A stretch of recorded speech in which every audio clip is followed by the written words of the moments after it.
And that's a button. Hello. Hello, folks. Alright.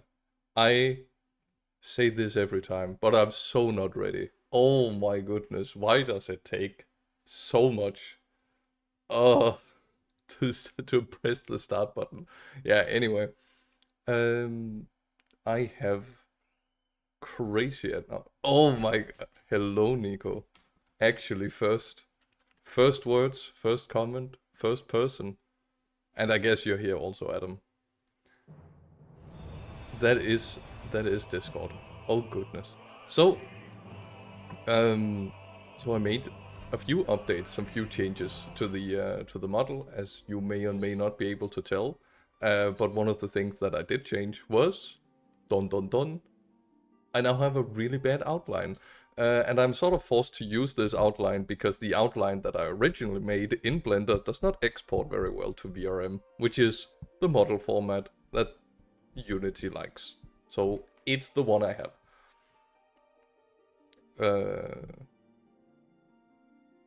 Yeah, it was a close one. Yeah. So I also found out. So when I do a frown, I have to frown in a very specific way in order for the model to pick up the frown. So I have to be all like.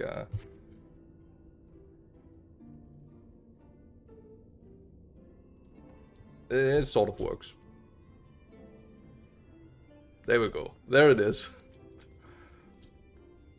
But frowning is not really something I make much of a habit of. So, you know, useless toggle. Not really a toggle. It's the whatchamacallit. You know what it is. Okay, so where we last left off was a terrible mood, I will say. And I will also apologize, I don't think it was fair. I think I was just in a bad mood myself. So, heading into this stream, I think I'm a little more excited, a little more interested. Trying to give more of myself to be happier, because that's what life is all about. Anyway, time to begin complaining. No, like, seriously, I felt so bad for a while, like, after last stream, that I wrote a whole ass manifesto in Google Slides, because that's how I write my notes, apparently, which is weird according to some quote-unquote friends that I have. So now I'm more ready. Now I'm more ready to take care of. Is it just me or does it lag? It seems fine now. But sometimes when I run, I get a little bit of lag. Yeah, so it's all good.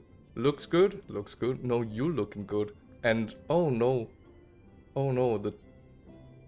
I'm telling you, this OBS thing, it works fine, but sheesh, to try and fit everything on one screen, I need to buy an additional screen. Finally, I would have an excuse for it. Okay. The PowerPoint breakdown. Yeesh.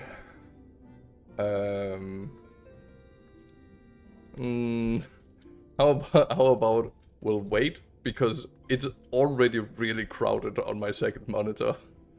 You demand it, even. But I just set up my... Okay, fine. I won't be able to read chat when I do this, I think. Let's see. Let's see. How do I work my magic? Alright, so if I... Application audio capture. That doesn't seem right. Display capture. No, that's a bit much. Let's see. Would it be video capture device? That looks right. It is wrong though. So it wasn't right, in fact. Window capture. Ah. Okay, so I do want display capture. I don't want display capture. Hold on. Image slideshow, actually. Wait a second. Then I have to enter the slideshow. Okay, I think we're getting somewhere. I can't believe we're actually... Okay, visibility behavior, manual. Okay, so no, that's not the right place. Wonder if game capture can work, and then I just select capture any full screen application.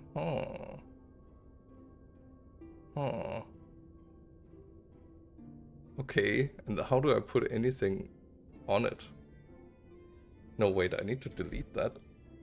Yes, I want to delete that. Okay. Capture specific window. Oh, it's because it's next. Okay. So if I do capture full screen application, specific window, search host, Visual Studio Code. No, that's not it. Hold on.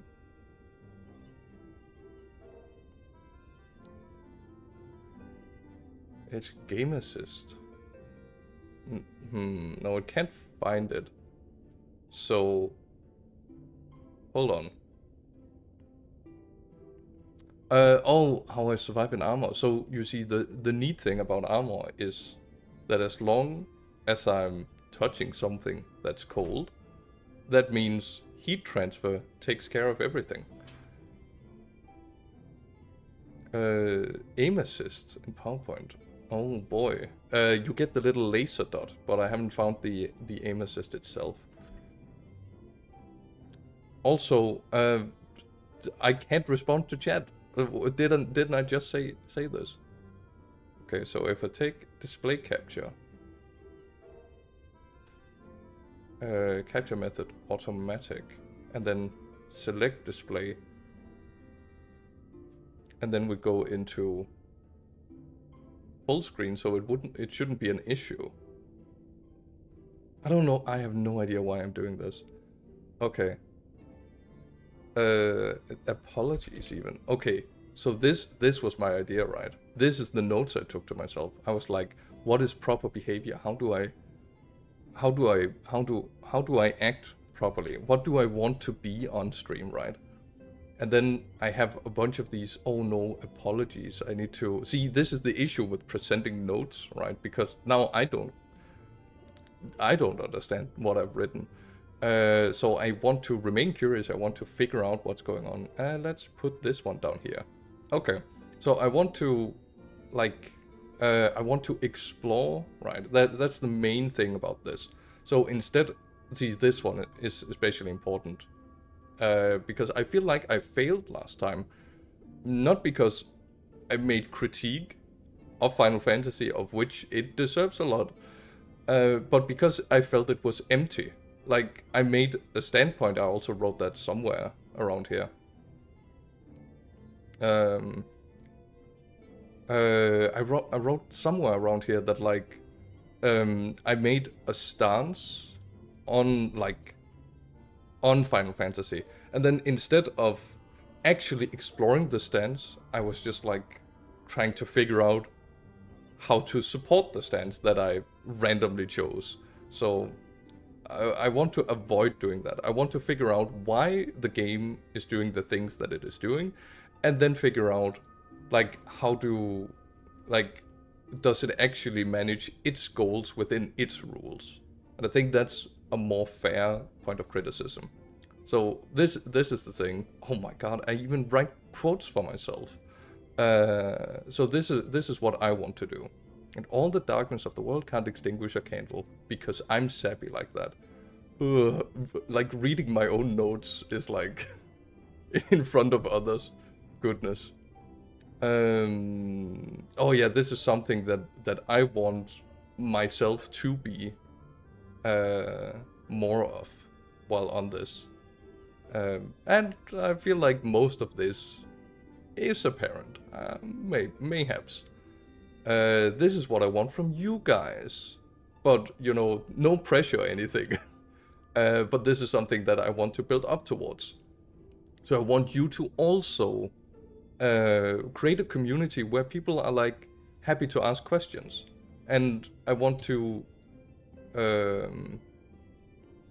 The air condition is like those expensive furry suit. What? Oh, like, I see. It has its own air condition. No, that would actually just kill me. So the thing about armor, the thing about metal, in and of itself is, it cools you down if it's just like slightly cold, and it sort of heats you up if it's very hot. But the thing is, if you just don't touch it, it's also very quick to cool down. Yeah, anyway,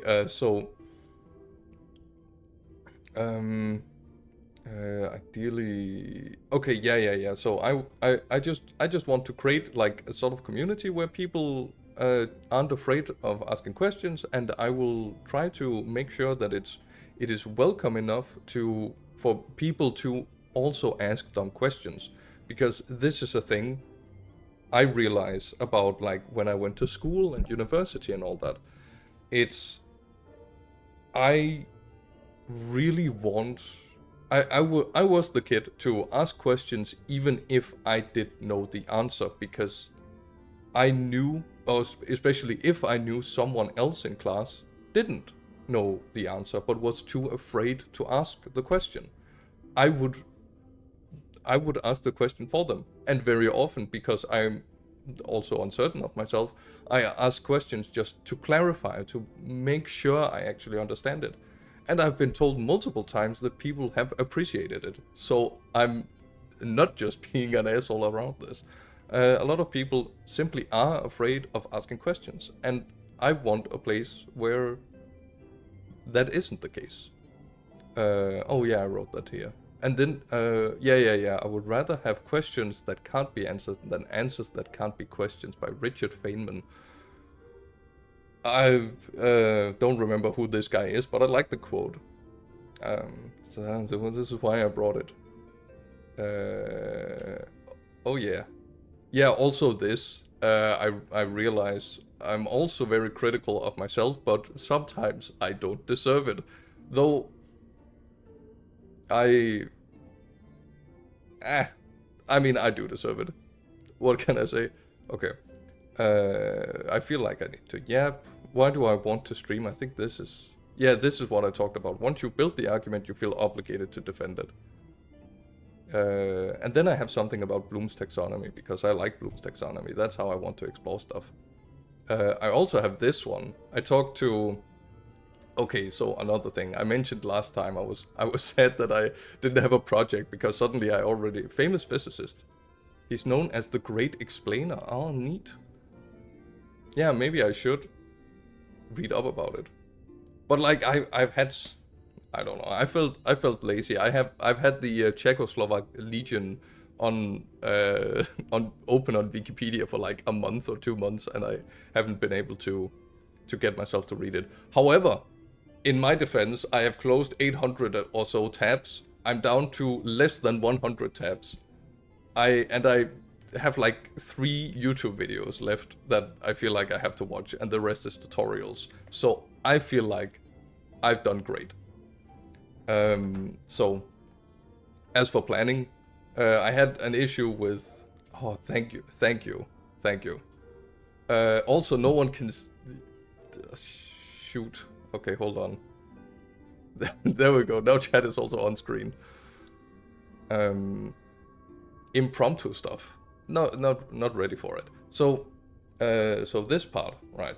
I mentioned I was sad and annoyed that I didn't have anything to do. I didn't have a project, because I just finished a project, which is hold on, which is this thing right here. Let's actually put it the right place. Okay. And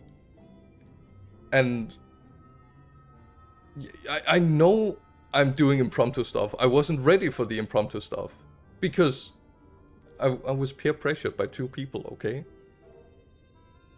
and not like you're my peers or anything.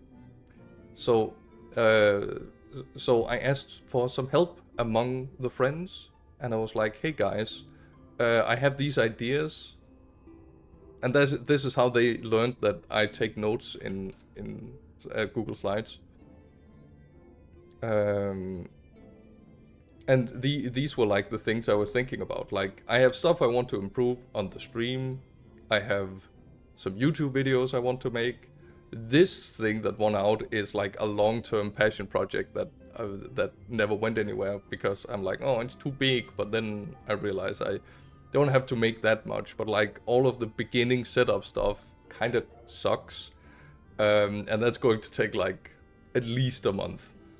So, but once the setup stuff is done, then it's like I should just be able to add to it easily with a bunch of stuff that I do like doing. And then there's drawing. I have a book here. It's called How to Draw in Perspective, which I stole from a friend. And music, I have some music theory videos lined up, some tutorial stuff, a VTuber model, because now I know how to make a VTuber model. And then I also realized while making this planning, I need a break from making VTuber models.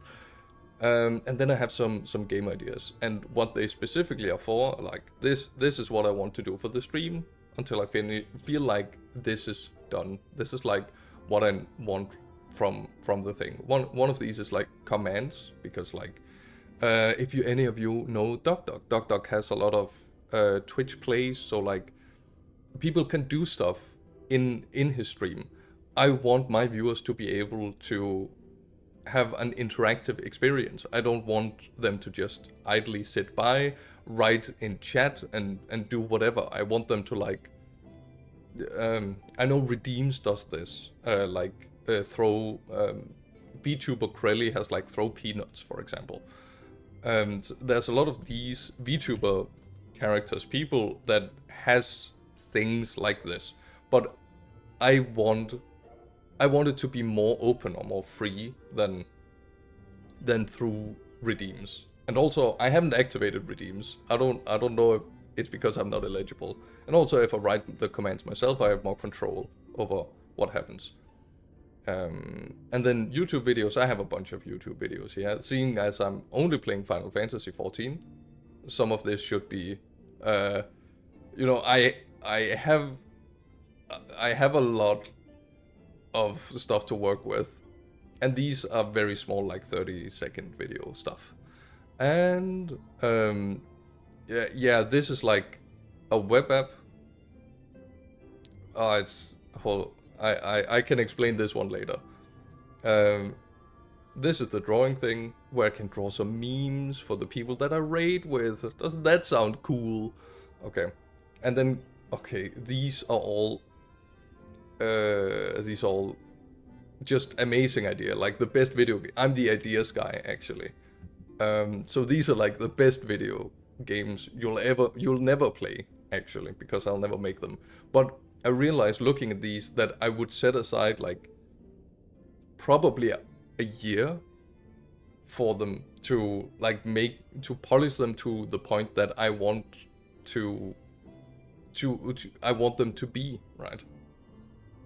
Yeah, so that's largely the music video, the VTuber models. These are all ideas. This is spoilers. This is Bloom's taxonomy.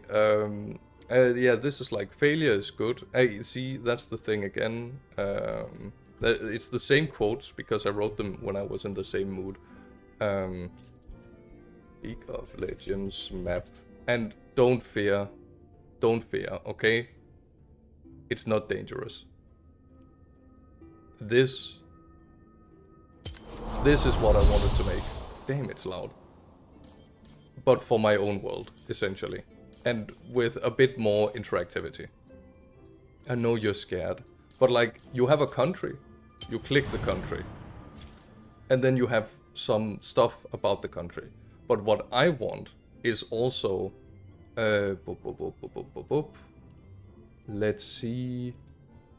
Let's see if there's a good example. No, I think this is just art. But a lot of these have like some level of reference. Doesn't seem too bad. No, but what I want to make is a little worse, a little more involved. Because I want a lot of these things to also be able to link to other pieces. So I need to make the system in such a way that the linking is proper. So there's a bunch of hyperlinks that lead you to other places on the map, but they need to be unlocked by reading more about specific parts. There's a bit more to it, but like this, that's the general gist and idea of it.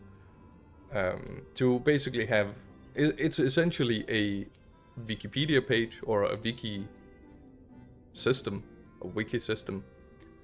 combined with a map. So yeah, as you said, not too bad, but like all of the setup is the stuff that I don't really want to do. Well, yeah, I would appreciate that. That does sound fun. Okay, let's get rid of this display. And now I have to maybe even work with some engine stuff. Oh my god, I love car engines. Okay, let's move this over. Put this stuff in. Oh goodness, there's so much stuff I missed. Oh no. Yeah, so let's make sure I don't get booted. Oh, I can take this and minimize it so you don't accidentally. We can't have you accidentally. Okay. Is everything where it should be? I think so. I think so. Everything works. I don't think I've become too uncalibrated. Okay, so where were we? We got like a big lore dump last time. And I think my main criticism, my main feelings on the lore dump itself wasn't that it wasn't an interesting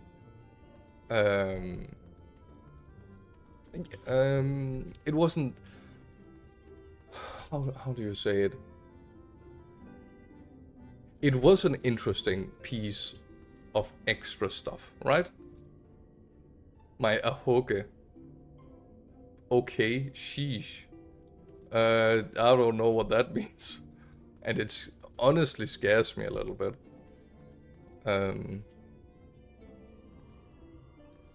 Yeah, what about the flower? The flower isn't... Like, ahoge is your coming phase. It's just referring to the flower. I have no idea what you mean. What the fuck?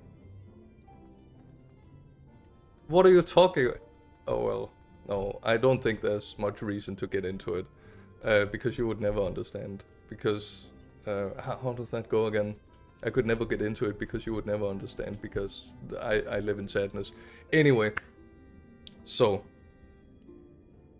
Oh right, that's Ahegao. What the fuck is an ahoge? Is that like a move in Naruto? Okay. Wait, hold on. Wait. Okay, my criticism. My criticism was that they were like, hot damn, whenever one of these worlds die, there's a cataclysm back on your world. And the only thing I could think is...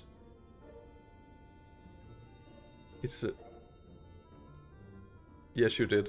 Oh, that's good. Whatever that means. Yeah. Okay, so. There's like a calamity back on our world. But the only thing I could think of was like, yeah, okay, fine, but like, there's a planet that's dead. I feel like that's where my emotionality was at. And it felt like the game didn't really support that emotional reading. And I think that was my main annoyance with the thingamajig.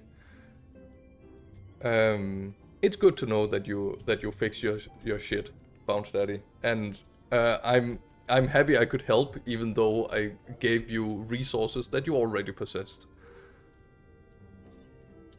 Okay. I think that's the preamble for today. The 30-minute preamble. I've learned that I can't work from home. Not that that's going to stop me. Holy shit, I'm lazy when I'm at home. So yeah. So that's this is where we're heading at. Okay. So Holminster Switch is in the North Lakeland, so we had best make haste with our preparations. In fact, meet me outside the Crystarium with the crossroads northwest to the Akinsaw Gate, and I shall lead you there myself. Right. What happened at the end? I believe it was... we got attacked or something, and we were like, oh no, we have to hurry and help the innocents. And you know, I do like innocence. Okay, the fourth job? Damn. Hey girl, are you ready to give me a fourth job? Fourth jobs are my favorite jobs. It is like, it pays good. It's very defensible. It's it has a high strategic value. It has 2 bees, which is like almost enough to start a colony. It's pretty good. Okay, so right. So I wrote some other notes in because like I had a dream. Okay, so something about me. I have a lot of dreams and I have a lot of vivid dreams. I don't have lucid dreams, really. I just get a weird movie playing. Misreading Etherite as what?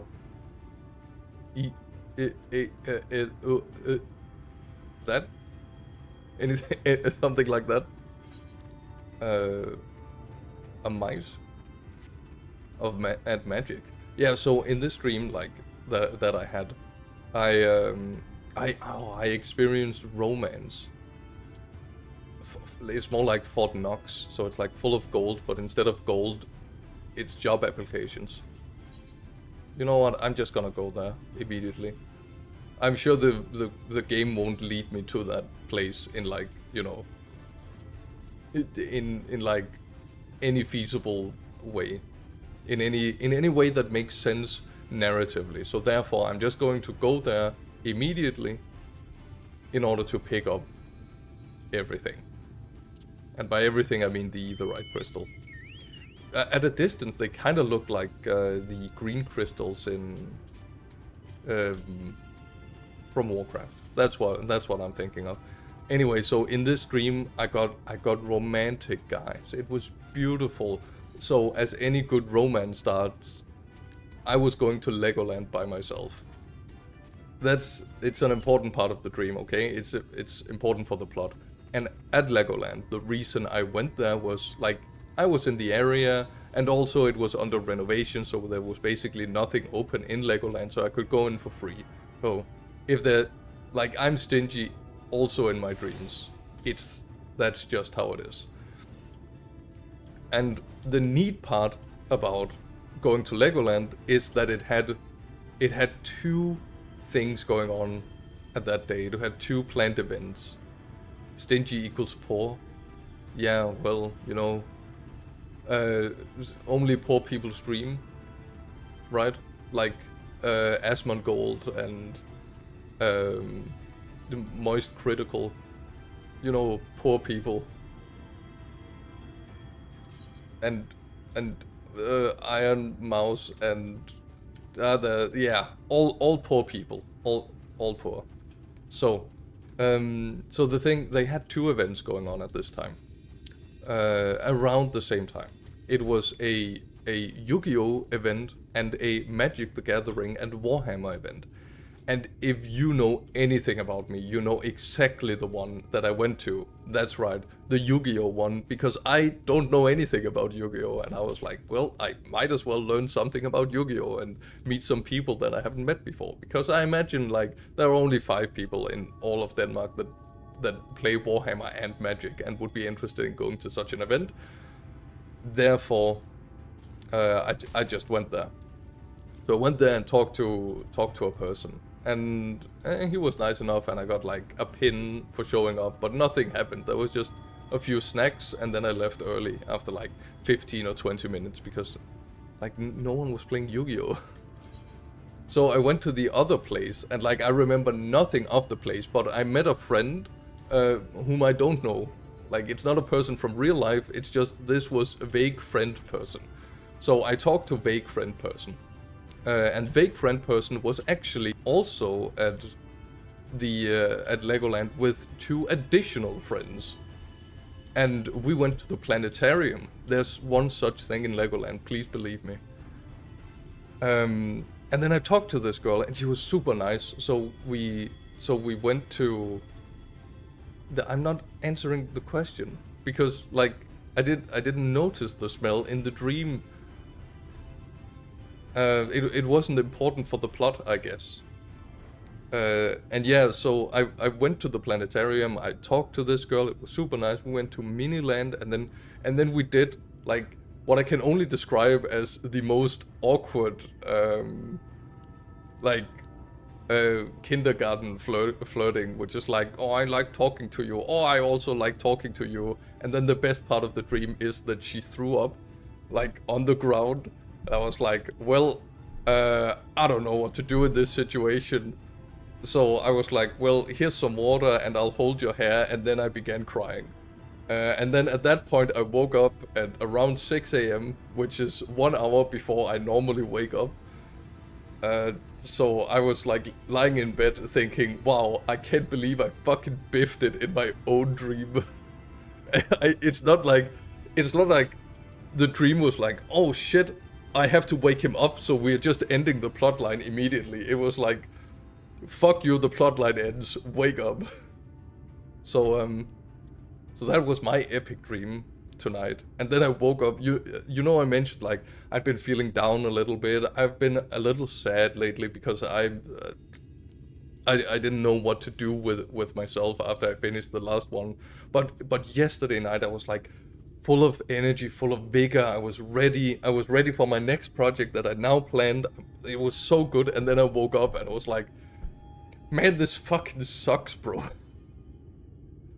So yeah, I'm going to see that dream as a premonition and make sure to go to Legoland sometime when it's very cloudy, because that's what I remember. It's really weird because I remember it was super cloudy most of the time, but I also remember I was like, because in dreams you have like, sometimes you have omniscient information, and I was like, oh yeah, the reason she threw up is partially because of heat exhaustion.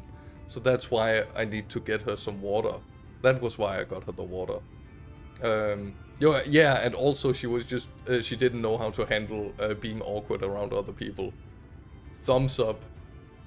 I mean, neither did I, because even like goated chat dream version of myself just began crying. Yeah, so that's what I dream about. I have these dreams every night. It's not the same dream. You can tell someone has a heat stroke without omniscience. I can't, okay? I cannot tell if someone is having a heat stroke. I require omniscience for that sort of stuff. Because it requires me to be able to relate to another people just by looking at them and them not, you know, informing me of information immediately. Like, I don't know how people do it. They just look at a person who's smiling and they're like, oh, this person must be happy because they're smiling. And I look at a person like, they're probably faking it actually. Imagine dreaming. That is what you do. Actually, when you dream, you imagine. You hallucinate. It's like it's like books where you just look at a dead piece of wood for like a few hours while you wildly hallucinate. That's why books are great. Okay. Anyway, all said, we follow this road north. We will arrive at northern staging point. The village itself lies not far beyond. Quickly now. Great. To the north? Oh goodness, that's so far away. I feel like we experience books very differently. I mean, I don't think so. Because if there's anything about that I've learned from being alive and being on this earth is that everything and everyone thinks like I do. And if they don't, they're just wrong. And it is my duty to teach them to be right. See, that is what I feel like this community is all about. Realizing that I am right and they shouldn't question it. They should just do exactly as what is said. Yeah, this is a part of me that I will never be able to drop. I wouldn't even call it sarcasm. It's just like outright lies. I like outright lying. I mean, I've in fact become quite good at lying, as anyone who knows me can attest to. Speaking falsehoods is my forte. Now, oh God, that is such the haha, you're so right is like such an unhinged answer. Haha, so funny. Will you promise to tell me when you are lying? Of course. Of course. I actually always tell you when I'm lying. It's just a lie. Well, I guess it's the truth. But like the intention is a lie. He lied? I guess I did. I mean, there was... Okay, so... Wait. Was there another thing? Oh, yeah. Wait, no, there's a cutscene. I can't tell you this important information. It will have to wait.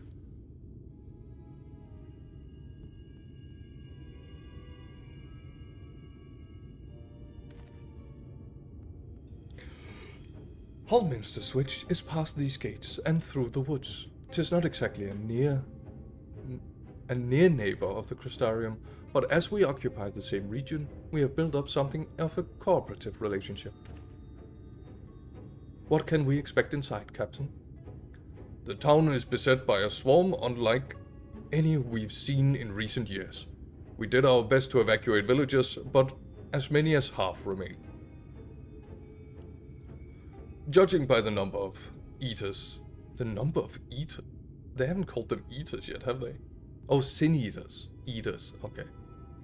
We have good reason to believe that a Light Warden leads the attack.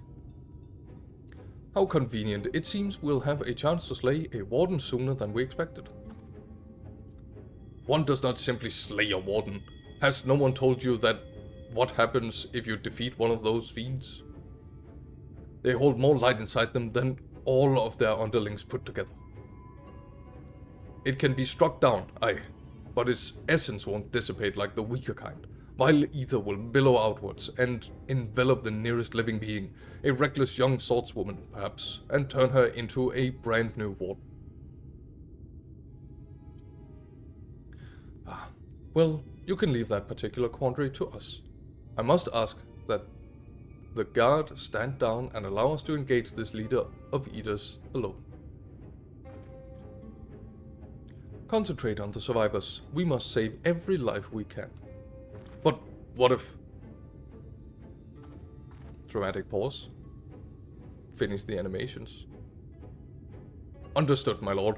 As captain of the guard, however, I will not watch you brave such danger without an escort from our ranks. I insist that I go with you. Very well. Then our warden slaying party shall include myself, the Leveilleur, and Captain Luna. And last but not least, that fuck-ass cat. A formidable group indeed. Into Hallminster we go. Once we reach the Light Warden, do not hold back. We strike to kill.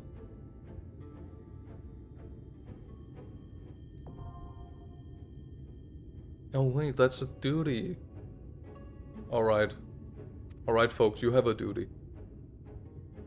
Wait, simply speak with one of your NPC near the entrance and to form a party.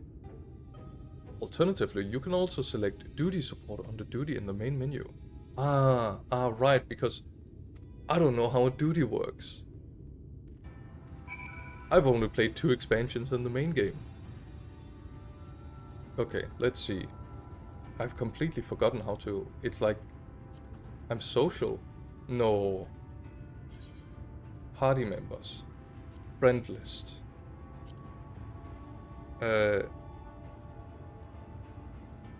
Oh yeah, you changed to the right place, the right server. That's amazing. Invite to party. Invite to party. Alright, that's 2 people. That's 3 people. Easy peasy. It's... The streamer has gotten model. Yes, yes indeed. Streamer has gotten model. That is the case. Okay. Registration withdrawn. That's because we are more than 1 tank. Okay, how about now? Okay, looks great. Looks positive. Looks accurate. Looks like I can't enter manually. 3D tuber. Last stream, actually, was the time I became 3-dimensional. Until then, I've been like arguably 1.5 dimensional. Like my personality hasn't like become multi-dimensional yet, but we'll get there in time. I hope. Okay. Wait, how? Oh, we can't get off the beaten path. Alright, it's just like Mongolia. There's one path that you can go. Alright, let me log in by leaning forward. No, I'm actually good here. Wait, maybe I should activate tank stance. We're running. This is the best part about tanking. When you don't have to do anything. I love not doing anything. Wait, why is it not following me? Hello? Okay, let me just heal up. That's something I can do. And also something the healer can do. It's amazing. And we'll do one of these. And one of these. And I think I'll need to set up some healing for myself. Great. Great. Healer. Healer's doing great. Who is healer? Maybe I shouldn't look right now. Oh, this is actually more difficult than... Or rather, not difficult, but more risky, definitely. Than the previous things. I might even have to use a resource. Goodness gracious. No, I'm good. Alright. We have these big babies. Also called bears. Bears and babies. Bears, babies.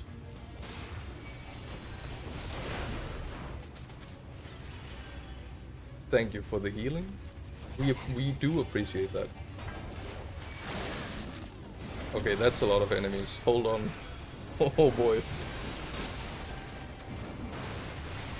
And now I'm fucked.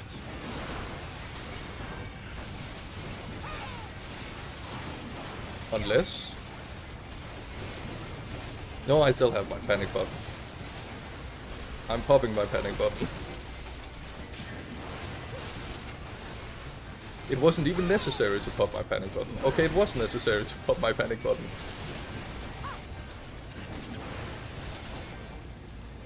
Okay, amazing. Amazing, a little bit of challenge, we do like that. Nice healing. Whoa. It has boots. Wait, is that it? Is this like the end of the dungeon? No, there wasn't a... Okay, the Path of Light. I don't know what that did. Brazen Bull. Don't put me in one of those. Okay, there's 4 balls. Okay, I'm not near the balls, I guess.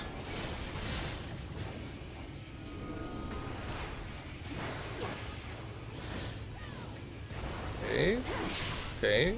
Doesn't seem too bad yet. Let me pop this to deal some damage. Path of Light, that just deals a bit of damage, right?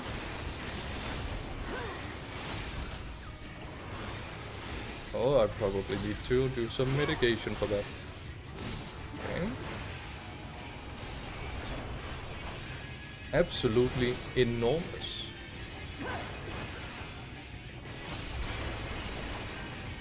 Brazen Bull again.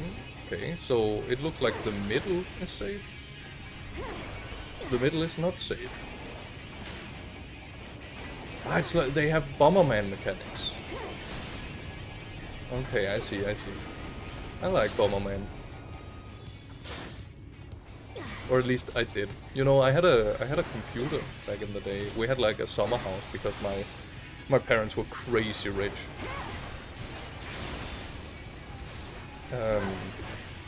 And back when we did go to the summer house, I'm also focused. It is difficult.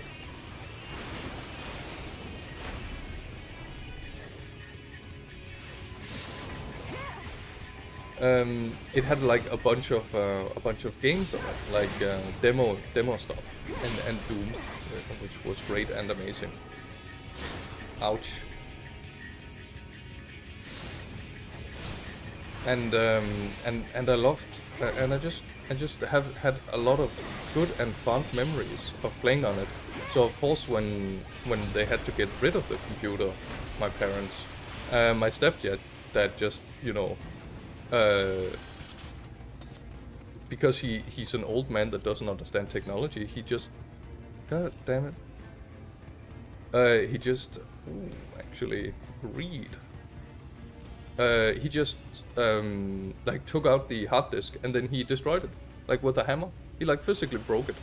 And I think the reasoning was like, no, company secrets, because apparently he had like some emails on it or something. And so the way he destroyed it, he thought to get rid of it was like not to, you know, give it to his stepson who could like move all of the demo in, like all of the games onto a separate hard disk such that I could, you know, play some video game from my childhood. No, that will have to be forgotten forever. We'll just destroy it. Man, he really didn't think, oh shit, I'm dying. He really didn't think, and therefore he didn't really was. Yeah. So that's how I played a lot of Doom when I was a kid. Mainly the first few levels because I wasn't that good at the game. Oh my god. It's a goat. Or a ram. I was about to call it something it wasn't. And that would have been awful.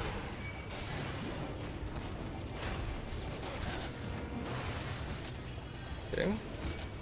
Well, that looks like it's it. I will have to heal myself here.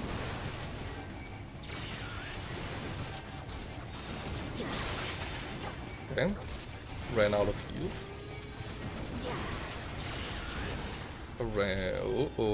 Okay, there we go. I think this is the heal that also makes my heal... Well, all of my heals make me better at being healed. Just in different ways. Except for the one that heals me a lot. That just heals me a lot.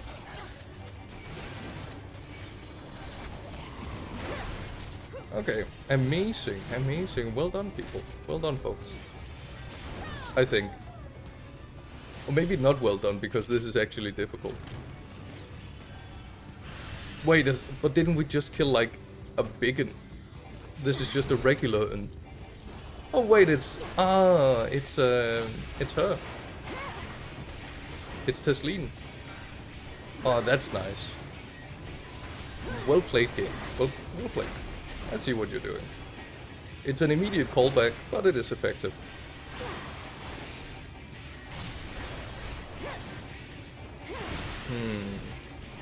Yeah, I do.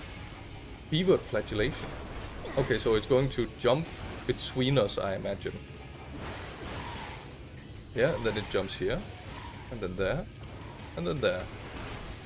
And then it would have been really awkward if, like, we were in between. Okay.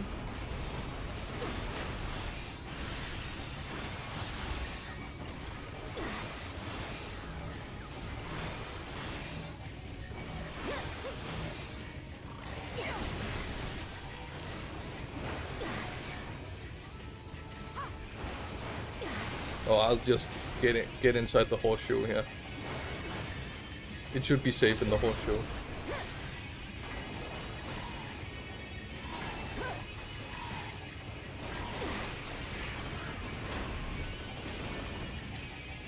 Oh, the particle effects. Oh wait, she's saying stuff. Oh, I would probably be sad if I could read.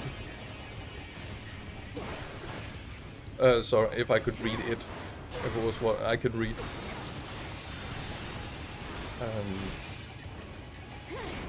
Skull Spritle. I haven't been noticing what any of these names are.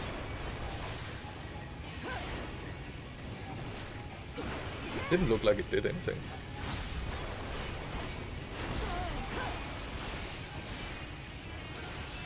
Whoops, didn't mean to activate that. Ah, it's fine. It's just reprisal.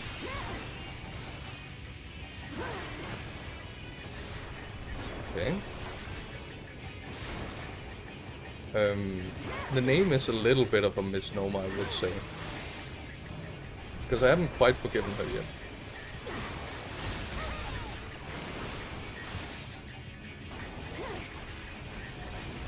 For just dying on me like that. Okay. Oh, yeah, it's that one. Ooh. Chest. Okay. Amazing chest. Earrings never look interesting. Gauntlets. Oh, what did these... actually... Yeah, these are the type of... Oh, they're also better than my current gear. What about this one? Oh, it's one of these. Okay, so it's like a big old tablet. Damn, it looks like you have issues, guys. And that's a ring. And that's just an amulet. Okay. Okay, I'm here to help.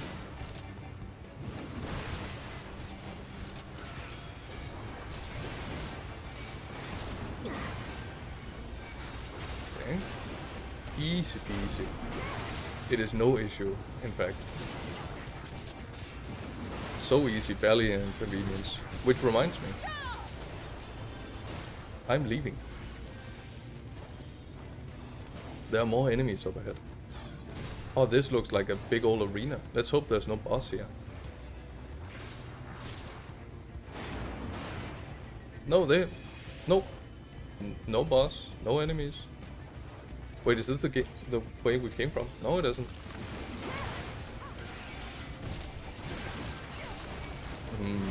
Curious.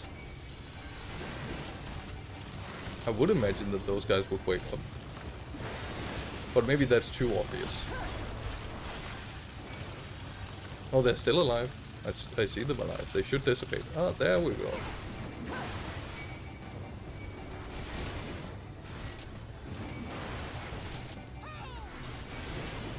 Anything else? No, I guess we're just waiting for the DPS to do their DPS things. And that's okay. With this. Oh, it's because I didn't roll for it. Whoa. Okay.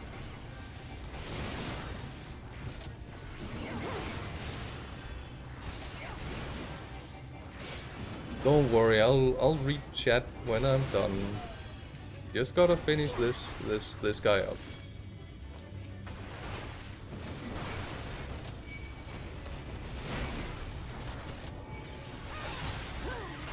I can do my big AoE for a slight amount of additional damage.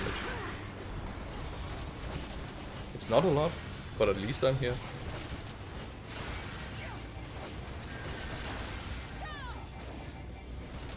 Oh, I ran out of the super move. Guess I'll just AoE like normal.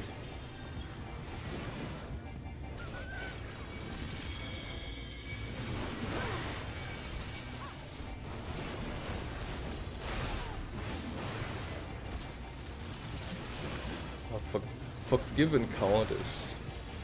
Forgiven glamour. Forgiven enmity. No, I will never forgive the enmity system.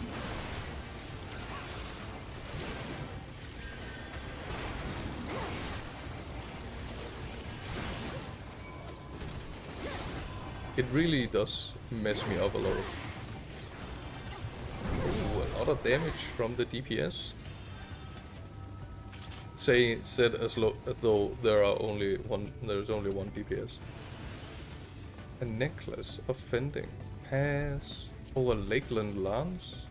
What does that look like? Oh, that's actually a pretty nice lance. Because it's not a lance, it's a halberd. It's a fantasy halberd, but it's a halberd nonetheless. Okay, let's see. What does this have?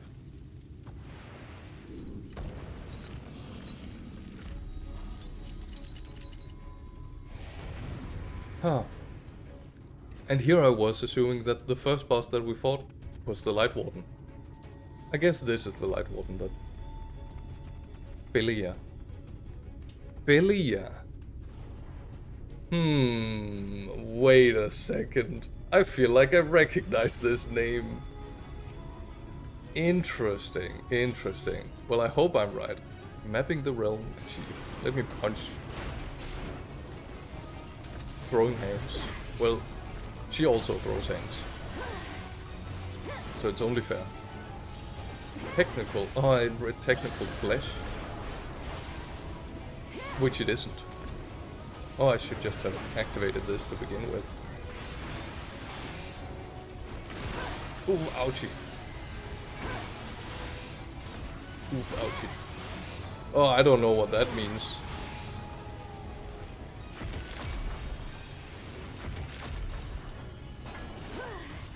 My guess was that I got some, like, hurdy-hurdy.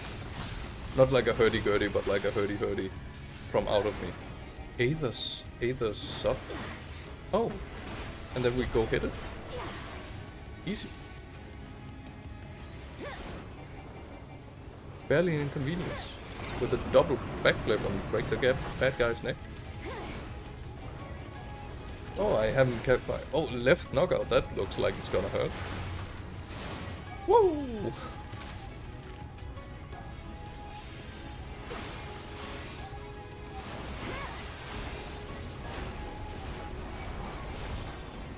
Okay. I ran out of mitigations, so I'll just give myself a little bonus health so I don't immediately die from this. What is that? Tap danceophobia. Into the light. Wait, why did I hit that button? Probably because I'm not that great at gaming. Not epic enough. Hey girl, what that tongue do? Oh, let me position myself so you probably don't get hurt. Because that's just how I'm assuming that ability works. Fierce speeding. Damn. You know it.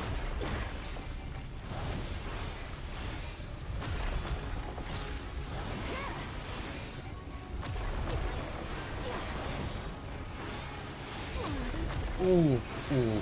Yeah, that's how I like it.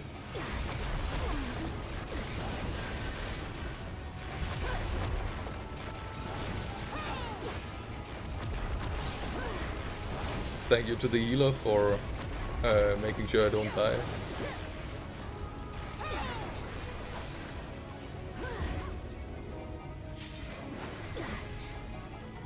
once more into the light. Oh.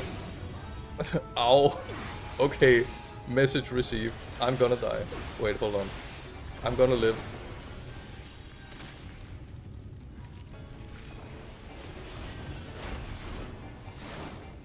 One would think that I would remember it. Yeah, it's nice design. I do like it. It feels like there's actually stuff I have to think about. Aether sub. That's probably just gonna kill all of us. So let me up my damage output.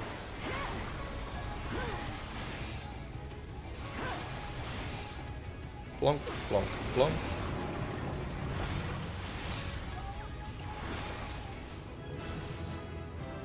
We did it, probably. And I leveled up. A hurdy-gurdy cost like $3,000, so it's going to be... dollars? What am I talking about? 3,000 euro. So it's probably going to be a while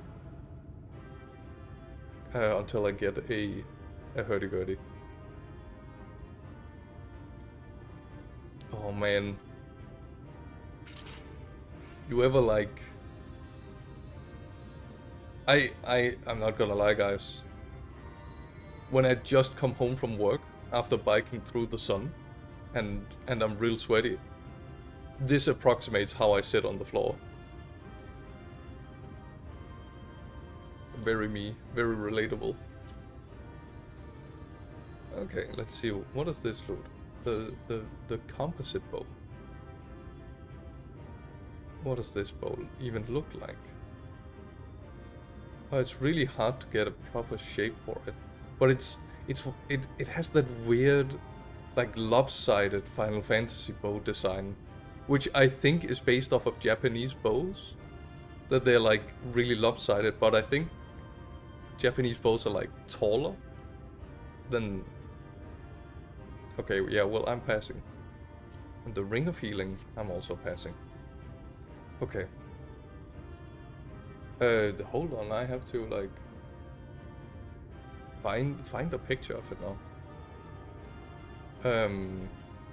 Japanese traditional bow. Very slow with the loot? Yeah. Yeah, I am. A Yumi. Yeah, these, they look so weird. I feel like they kind of took this ish design and then they flipped it. Where now the top part is the short one and the bottom part is the long one. For the Final Fantasy bows.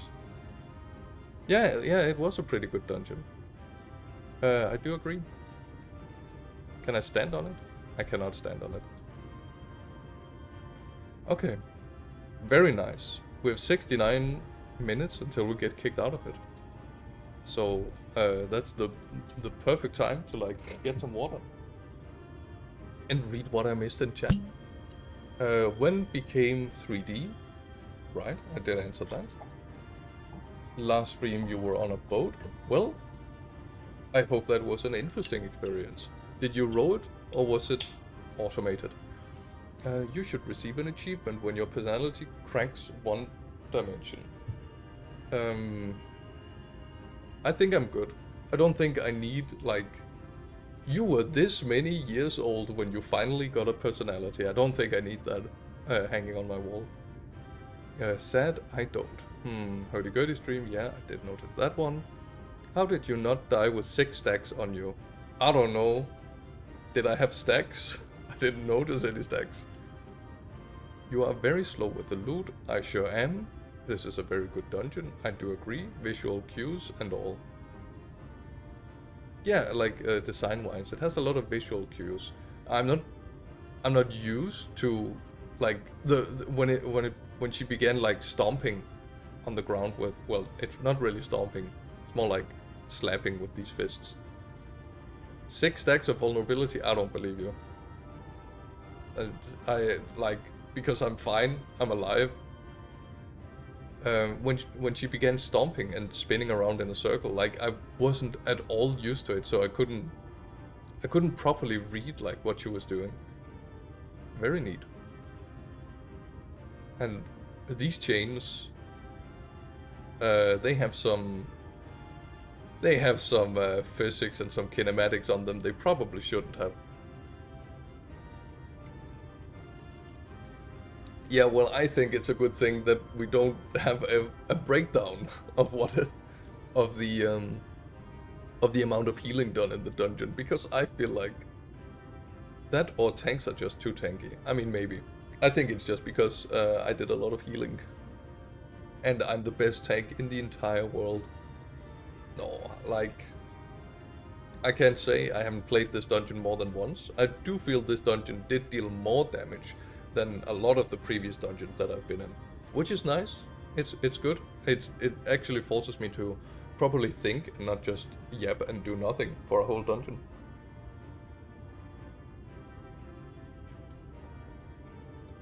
Water cools me down. Gives me more water for my sweat. Okay. And we'll just place that full glass right there over my computer so that when it falls down, it's just going to put me in financial ruin. Okay.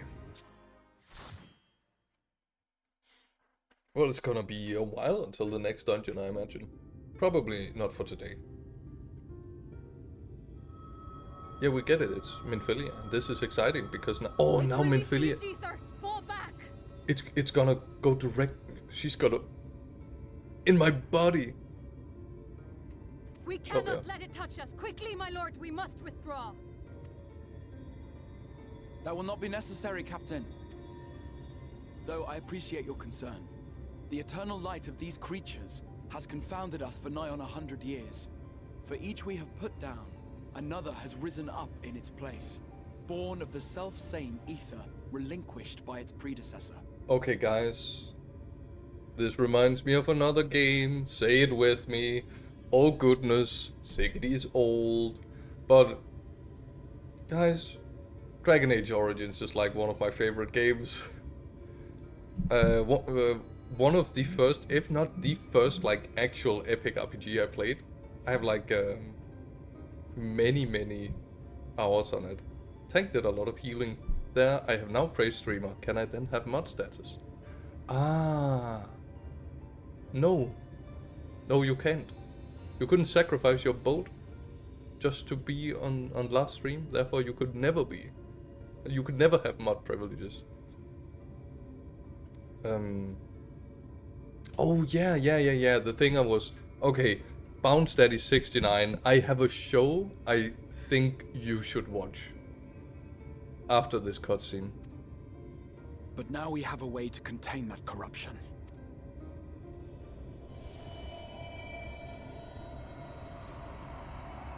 The blessing of light, and the hero who wields it now stands before you.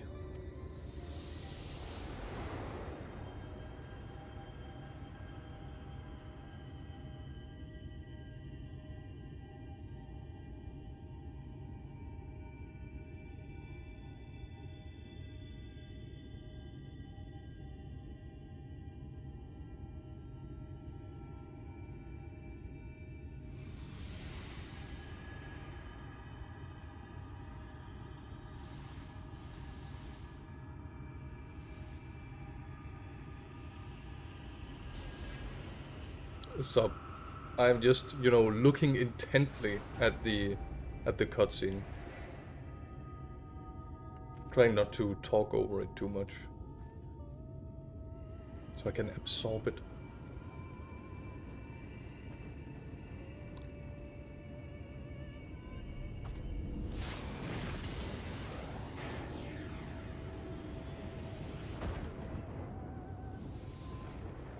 Damn bitch called me Moses. Behold, the monster's power is broken, and the world twisted by its touch returns to its rightful form.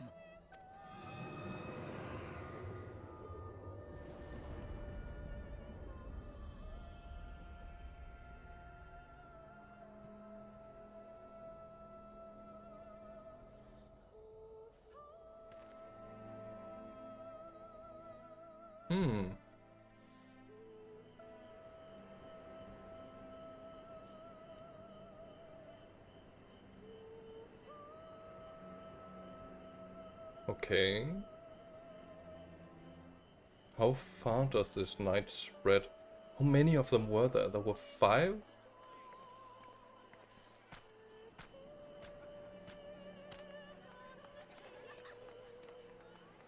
Also lucky that it happened to be night. It made for a very cinematic moment. Sky. It can't be. What's happening? It's so beautiful.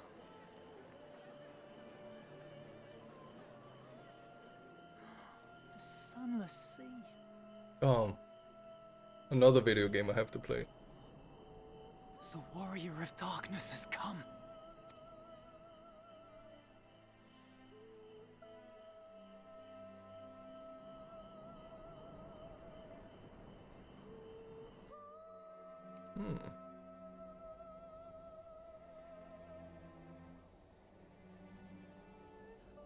Is that what I think it is?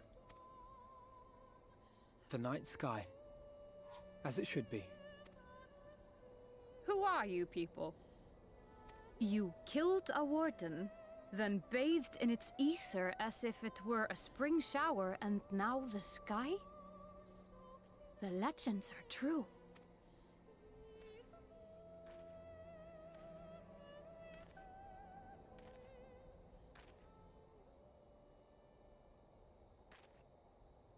My lord? How many years have I waited for this moment? For the one possessed of her blessing? For you? Well, 100? You have vanquished the Light Warden of Lakeland, and for the first time in a century, darkness has returned to the mantle of night. Without the ever-present light to sustain them, the Sin Eaters will have no choice but to retreat. Yet our victory is far from complete. Though darkness has fallen here, the other wardens yet bask beneath burning skies, feasting upon what little life remains. Even should it cost me all I have, I would see each and every one of them slain, that this world might be spared from oblivion. Not only for the first, but for the source as well. Save one, and we save the other. But be that as it may, I concede it was wrong of me to summon you to this fight against your will. Morrowind was the better game. I swear, on my life, I will one day atone for that deed. But for the present, I don't know, I didn't play Morrowind. I beg you, stay and see this fight to its conclusion. Cast down the Wardens and restore darkness to the first. Hey, it's that guy.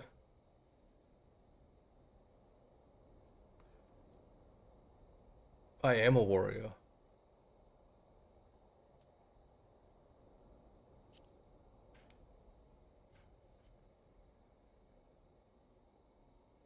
On behalf of the first, I offer you my deepest thanks. I understand there is much at stake here, Exarch, but why do you risk yourself so readily? It must have been a dangerous drain on your ether to summon even one person across the rift. I do it for my people, of course. To give the Crystarium the tomorrow it deserves. That is true now, yes, but the city had yet to be built when you first called forth the Crystal Tower. I'm simply curious to know what prompted you to commit yourself so completely to this particular course. There are things which we can ill afford to lose. I mean, it's his world. Sorry, I'm not really getting, like, yeah, he's willing to sacrifice himself to, like, bring his world back. That doesn't sound like that I far-fetched. sensed from the first that I had a part to play in preserving them. Forgive me. I fear the events of the day may have taken their toll. Despite appearances, I am an old man. One burdened with many difficult memories, some too painful to recall. Oh, he's actually 3,000 years old, so it's okay, guys. It's fine. Well then, I'm sorry for pressing you. It's a family failing, I'm afraid. One which has served us well more often than not. Needless to say, we will continue to fight at your side until the last Sin Eater is defeated. Come then, my warriors of darkness. Let us gather the surviving villagers and make our way back to the Crystarium.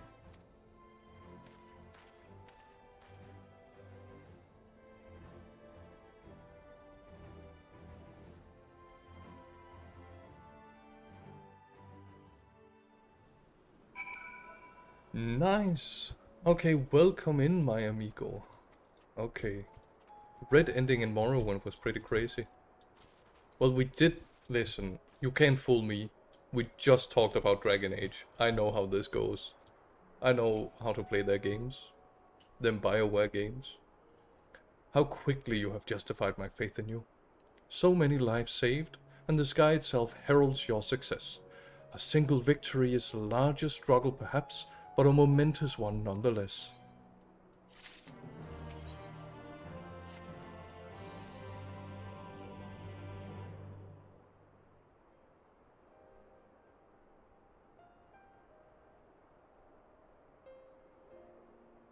Now, as for how we proceed from here.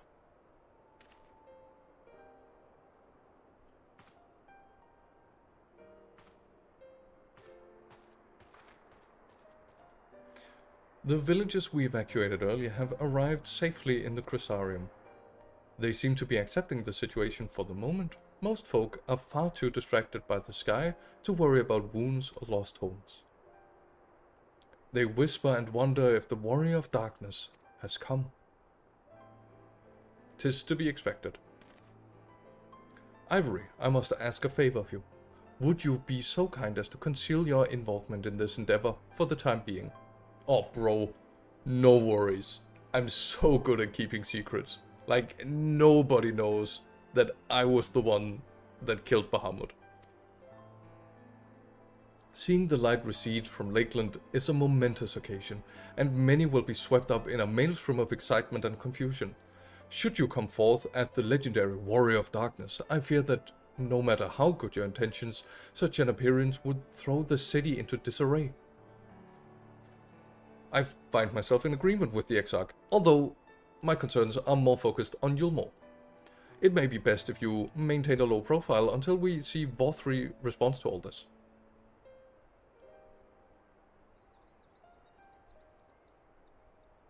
Okay. My thanks. Though we cannot freely celebrate your success, pray allow your heart to be buoyed by the joy of our citizens. A joy you surely brought into being. And I must ask the same discretion of you, Captain. 'Tis my intention to share with our people the tale of a great warrior who stood in defiance of the Sin Eaters. This unnamed champion defeated the Light Warden and has since departed for parts unknown. Yes? As you wish, my lord. Your penchant for mystery is nothing new, and I will encourage the folk not to question this either. Oh, Schnitzel. Second person is watching you on YouTube. Who is my fellow YouTube watcher? That is crazy. Oh my goodness. And no, it doesn't work. Okay, guys, I have news. I have great news, in fact. So, YouTube doesn't display on the chat.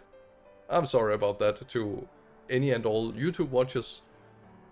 Sucks to suck. I'll try to have it fixed by next time. The big difference between like trying to bug fix Twitch and YouTube is that in order to bug fix YouTube, I actually have to start a full YouTube stream, where Twitch, the chat is open at all times. So it's easier for me to bug fix. Although I expect to be told the whole truth of it one day, about all of you. With that settled, I shall return to the Crystarium and make an address to the people. These explanations and adjustments will consume much of my time, so pray take the opportunity to rest and recover from your exploits, and to think you'll not even need to shutter the window to enjoy a dark and peaceful night's sleep.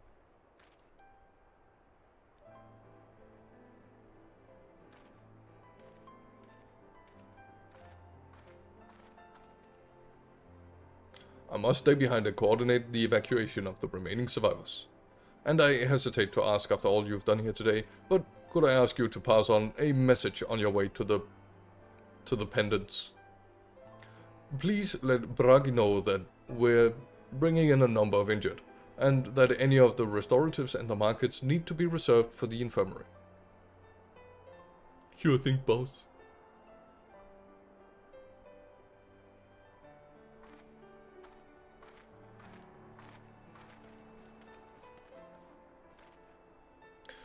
We should start making our own way back to the Crystarium. Slowly, mind you. It wouldn't do to arrive too soon after the exarch. I'm staying behind as well. There's nothing I need to check in. There's something I need to check on in Hallminster. We already went through the village top to bottom, LSA. We should all take the chance to rest, you included. I knew one of those eaters, and I can't rest. Not now.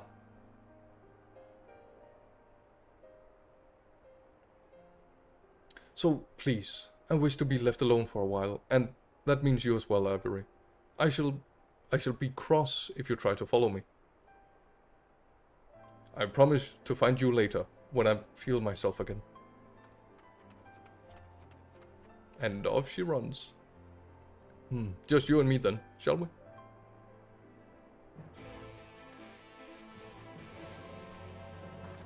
I mean, we could check if the kid is dead. The kid in the desert. Oh yeah, the show. Alright, so Bounce Daddy 69, if you're still here, the show I would like to pitch for you is in fact a free Warhammer inspired show, okay? It's called Space King. I have like some weird inkling that you and I could actually share something that both of us might like, and I think that's crazy. So the simple fact that I've said I like it means that you won't like it. That is a rule to any of you who aren't aware. That it's impossible for Bounce Daddy and I to like the same things. It's like quantum position. As soon as like one opinion is known, then the other opinion will instantly switch to the opposite. You think Space King is a good match? I think so too. I just have a feeling it's the kind of crass humor that he likes. Wait, I thought you hadn't watched it. Actually, I guess I was wrong. Hello, Merchant. If you would enter Raktika Greatwood, I would advise you to proceed with the utmost caution. It is ripe with all manner of poisonous plants and animals. 'Tis a wonder the knights blessed are able to make it their home. With a thumbs up, I guess. Like a cat with a piece of buttered toast on the back. Yeah, exactly. Like, except that one will just never find its position. So, oh, good job. Okay. So, yeah. So, I had like written up a whole thing about... Hold on, let me try and find it. I had like written up a whole thing because I like writing notes for myself during the week that I can then share with you.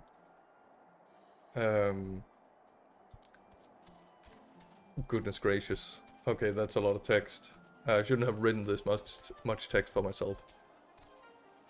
Notes in slides, that is. Well, no, these were notes I took on my phone, and then I have a private Discord server with only myself in it, where I paste stuff to myself. Don't tell Discord, because I don't think that this is what it's built for. Yeah, let's see. So, the humor of Space King is very like 2005 to 2015 kind of internet humor, maybe like early 2000s a little bit. It has it's made by Flash Kids, so some of you may know the animations. They used to be like a little Happy Tree Friends like. which is the perfect show for any child growing up. Happy Tree Friends is the main reason I think the entire idea of trying to have censorship of what children should and shouldn't watch on the internet is ridiculous. Because my entire generation watched Happy Tree Friends. Just tell Discord you are schizo, and it's all good. I mean, I feel like I should at least make an account for my schizo other part of myself, you know? And also, schizo doesn't mean that you have multiple personality disorder. Just wanted to put that out. It just means that you have a problem with hallucinations. Okay, that is a very broad thing. But one of the main things, as far as I understand it, now I am allegedly not schizo myself, though there's a chance that I am because it's hereditary. They're in the walls. Yeah, exactly. They're in the walls is a very schizo thing to say. Well, Intercrystarium seems relatively ordered, wouldn't you say? The Exarch's speech must have been reassuring to hear. On the contrary, there's something jubilant in the air. I have a feeling this night won't be quite as peaceful as our hooded friend predicted. I think I shall take a brief stroll around town before retiring to my chambers. Once you've just discharged your duty to Bragi, I suggest you do the same. Very well, Ivory. I hope untroubled dreams find you and Alice both. Not. Okay, so that's like, yeah, so that's the greater vibe of it.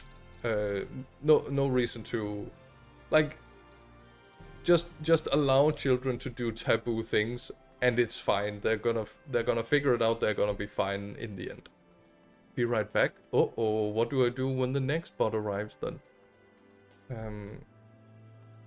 Okay, so I mentioned this to some friends yesterday also. Something really interesting about Space King is it's like it's a power fantasy, right? But it's very much also not a, it's like a super toxic power fantasy is the right way to put it. Was like a website for all 7th graders knew of. I himlen. Alright. Welcome back. I think for me it was like Y8 and Congregate and Armor games and a little bit of Newgrounds, but I wasn't that much on Newgrounds. And Y8, and then there was a Danish version, gratisspil.dk, which means freegames.dk. And if you heard free games in this day and age, you would be like, that's a virus. But like Flash games were a magical part of internet culture.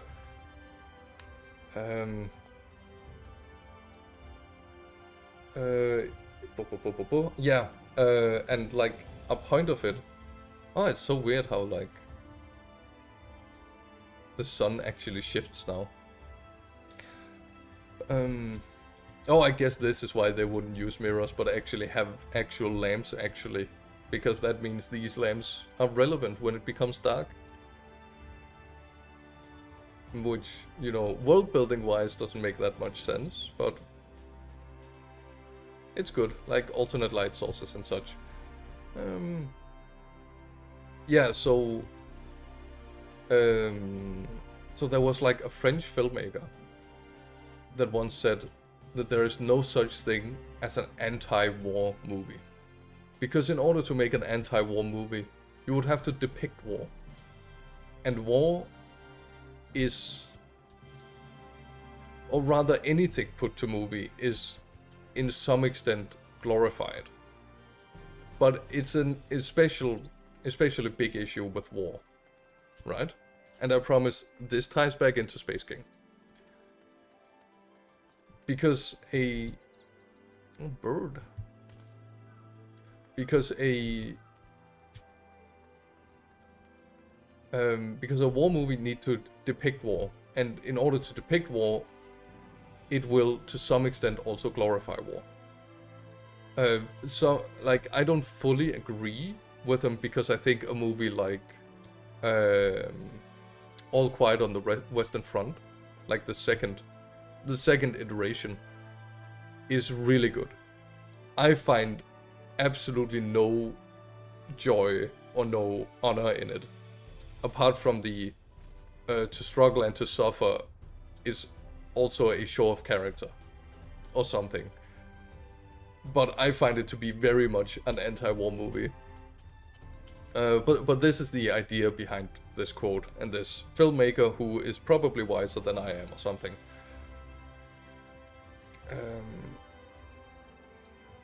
And let's see, and something Gundam also said, or something very poignant to Gundam. Answers line most, I guess. I don't know what that's supposed to mean. Hold on. Gonna turn down the background music a little bit.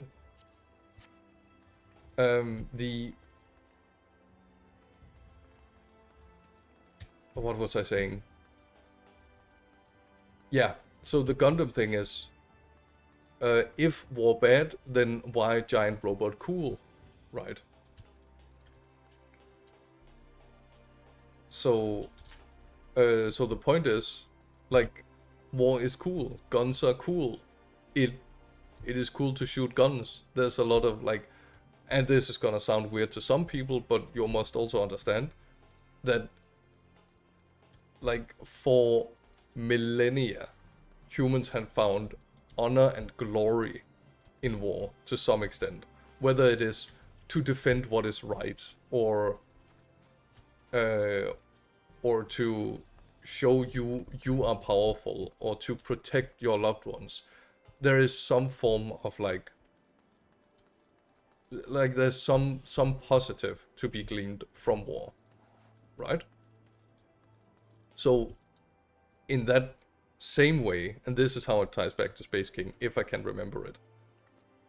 Song from Bahamut, the fight we definitely didn't have. Yeah, like, no, I don't I don't remember the song from Bahamut. So yeah, so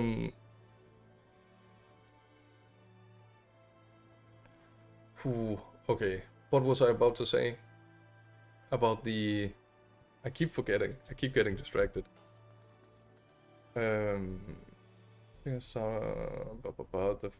yeah, so the thing about Warhammer and the thing about Space King is that it is a power fantasy to some extent, but it is also a critique of what it is a power fantasy of.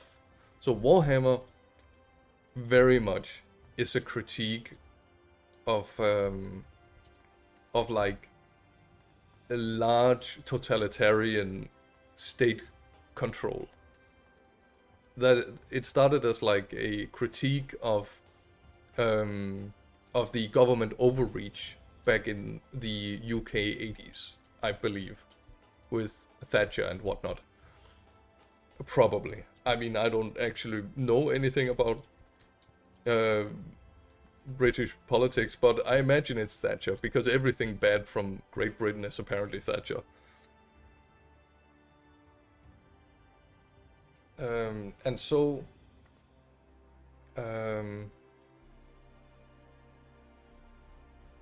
in the same way, like this is also a power fantasy, but it's very critical of Space King is very critical of like toxic masculinity, I would say, because all of the main characters are super childish, and they, like, any of their opinions are just awful. They have their moments, because a broken clock is right twice a day and all that. Probably, like, I can't off the top of my head remember any correct or good moments from the characters, but like, essentially they're all assholes. And then the show itself is also a fight against censorship, just like what I mentioned before with Happy Tree Friends and all that. Yeah, and it's just taboo humor. That's a lot of it. Which reminds me, like, I remember seeing an American comedian once, and this American comedian made me think of, like, how humor is different.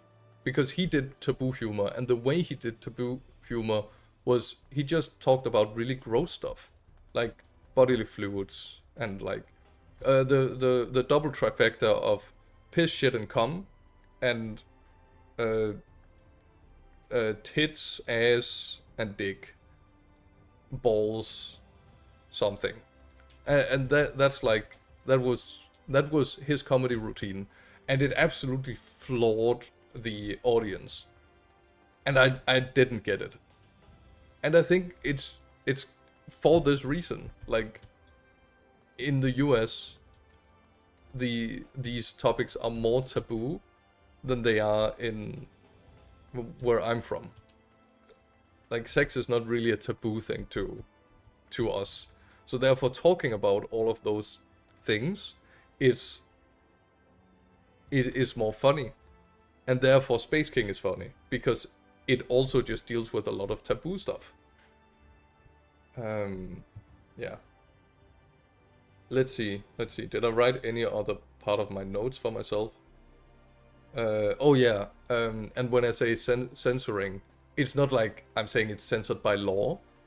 It's just YouTube as a platform tries to be appealing to everyone. And when you're appealing to everyone, it means anything that might be crass to someone in some culture that is worth money will have to be censored.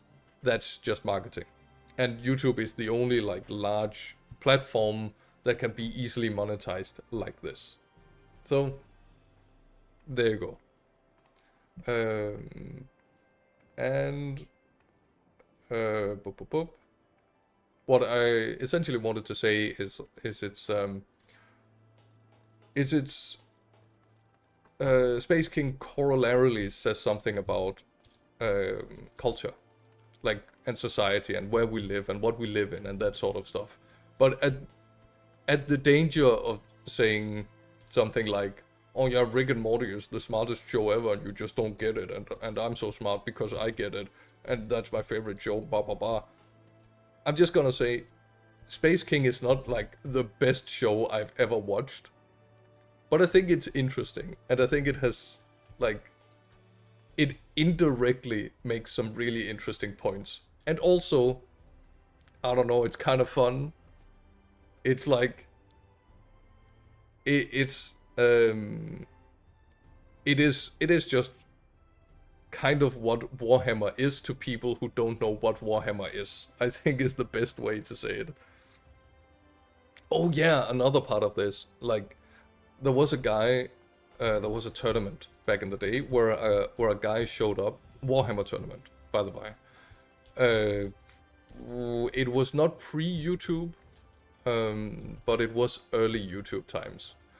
And this guy, I think, I will throw out an I think because I don't have the timeline in my head. But I remember I was still young at this time. This guy showed up at a tournament and he was just wearing full, like, Nazi stuff. So, like, the armband and the and leather jacket and memorabilia and whatever that's called. And yeah, he was just like, he was just wearing stuff that many would consider inappropriate, let's put it like this. So he ended up winning the tournament easily, like one of the biggest victories Warhammer had ever seen at that point. And that's because every single one of his opponents forfeited on turn 1 because they didn't want to play him.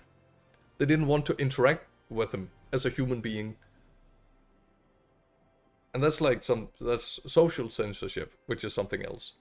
But I think it's super interesting to see that that while stuff like Warhammer and stuff like Space King can attract a really nasty crowd, I think understanding what the show and what the meaning behind like the show itself is should be, and especially what the community is, should be able to dispel that sort of behavior, that those sorts of people. So you get rid of them, so they aren't part of the community because you ostracize them. Which, you know, one could argue like how nice is it to exclude people, this and that, and so on and so forth. But I will say, when you're dealing with Nazis, I think it's okay to exclude them if you don't want to enter that like 5-hour debate on talking about why this person is a Nazi and why this person holds the beliefs that he does and why it's perhaps not really conducive to existence for all human beings. And like not everyone has the energy to be that and to do that, and I think that's fair enough. I think as human beings we owe it to each other to always try to view each other as human beings and try to listen to each other. But I also get like there are exceptions, there are limits.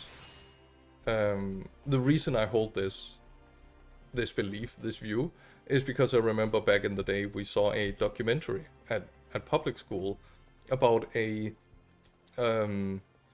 what are they called, like a gangster kind of guy, an organized crime man in Denmark who exited crime life, and he essentially spoke about like the people in crime life aren't inherently bad people.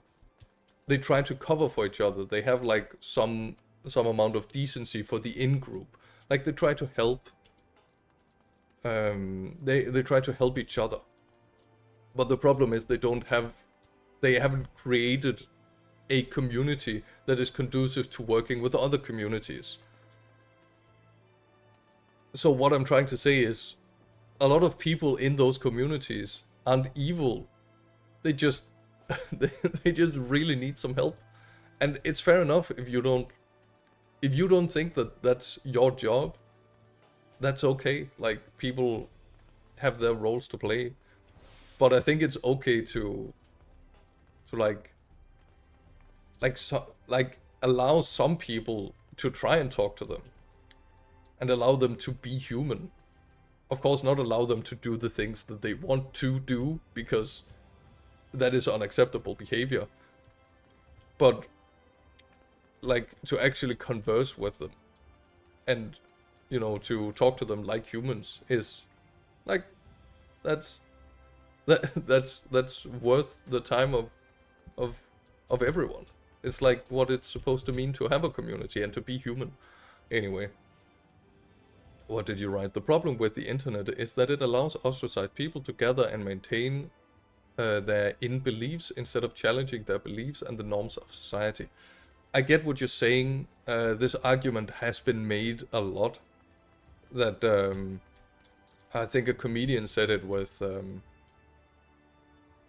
bestiality, where he was like, if you like to fuck sheep and you tried to fuck a sheep, then your entire village would be like, bro, what the hell are you doing?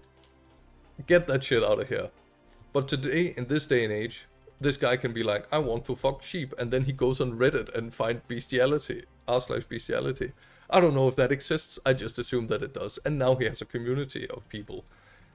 Yes, it is easier to find a community, I will grant you that.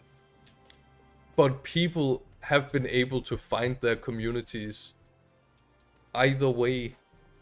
So, like, the thing about the internet is also that it gives a lot of ostracized people the ability to find a community online that can actually help them with stuff without being super negative and damaging for themselves. So,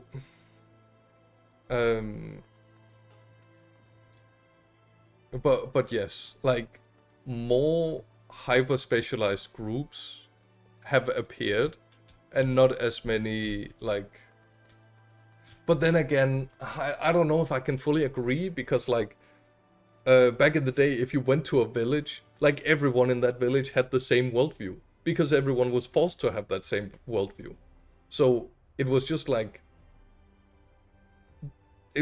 being part of the in-group, but in a different way. Like you weren't part of wider society just because you're part of your village society. The biggest difference is with the village society, you can't really control. You have much less agency over the community that you're part of, depending on size of community and all that. Because you're just born into it and you gotta live with that. But in the internet, it's easier to choose a community if you deviate from it, and that has positives and negatives. Because it allows people who are outsiders to find an in-group, and outsiders can be outsiders for positive and negative reasons. It can be like me, who like playing video games, and no one else in my village played video games. So like my way out of that was to get to become part of an in-group via online stuff. Yeah, so that's my thoughts on that. But I think okay, and that part is still great, and even then segregation is a problem. I agree completely. Just worded it poorly. It's fair enough. I get time, and I get like I can ignore what you write and then ramble on for a bit. Oh, rain. It does rain. It does rain in this world. Okay. But like, I'm not arguing against your position. I'm just trying to explore it a little bit. Because yes, it is a problem that some ostracized people can find a community that support their negative thinkings. Flat Earth is a really good example. But it also allows for disparate people who don't fit into their particular community to find a proper community that they fit in better with. Yeah. But, like, good and ill, the internet is definitely here, and it's definitely something. And what did you write, Copbine? Yeah, I think it's very interesting to learn why some people think it's acceptable to dress or behave in such ways. Yes, like as part of the person who went to the Warhammer tournament. I agree. I think like people who hold those positions are deeply fascinating. Because of course they don't see it as something wrong, or maybe they're like, oh, I'm just being a bit provocative. But like, bro, 8 million people died for being born wrong. Like, that's a bit much to be provocative about. It's like having no respect from what's happened before, which is, funnily enough, a lot of what that ideology is supposed to have. Yeah, it's a deeply hypocritical ideology, I find. In both cases, wider society should be confronted with the difference in view, either to expel or accept it. But wider society can't really agree on anything. Stuff will just sort of happen. I agree. I agree, though.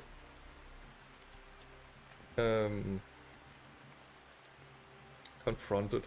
Yeah. It's...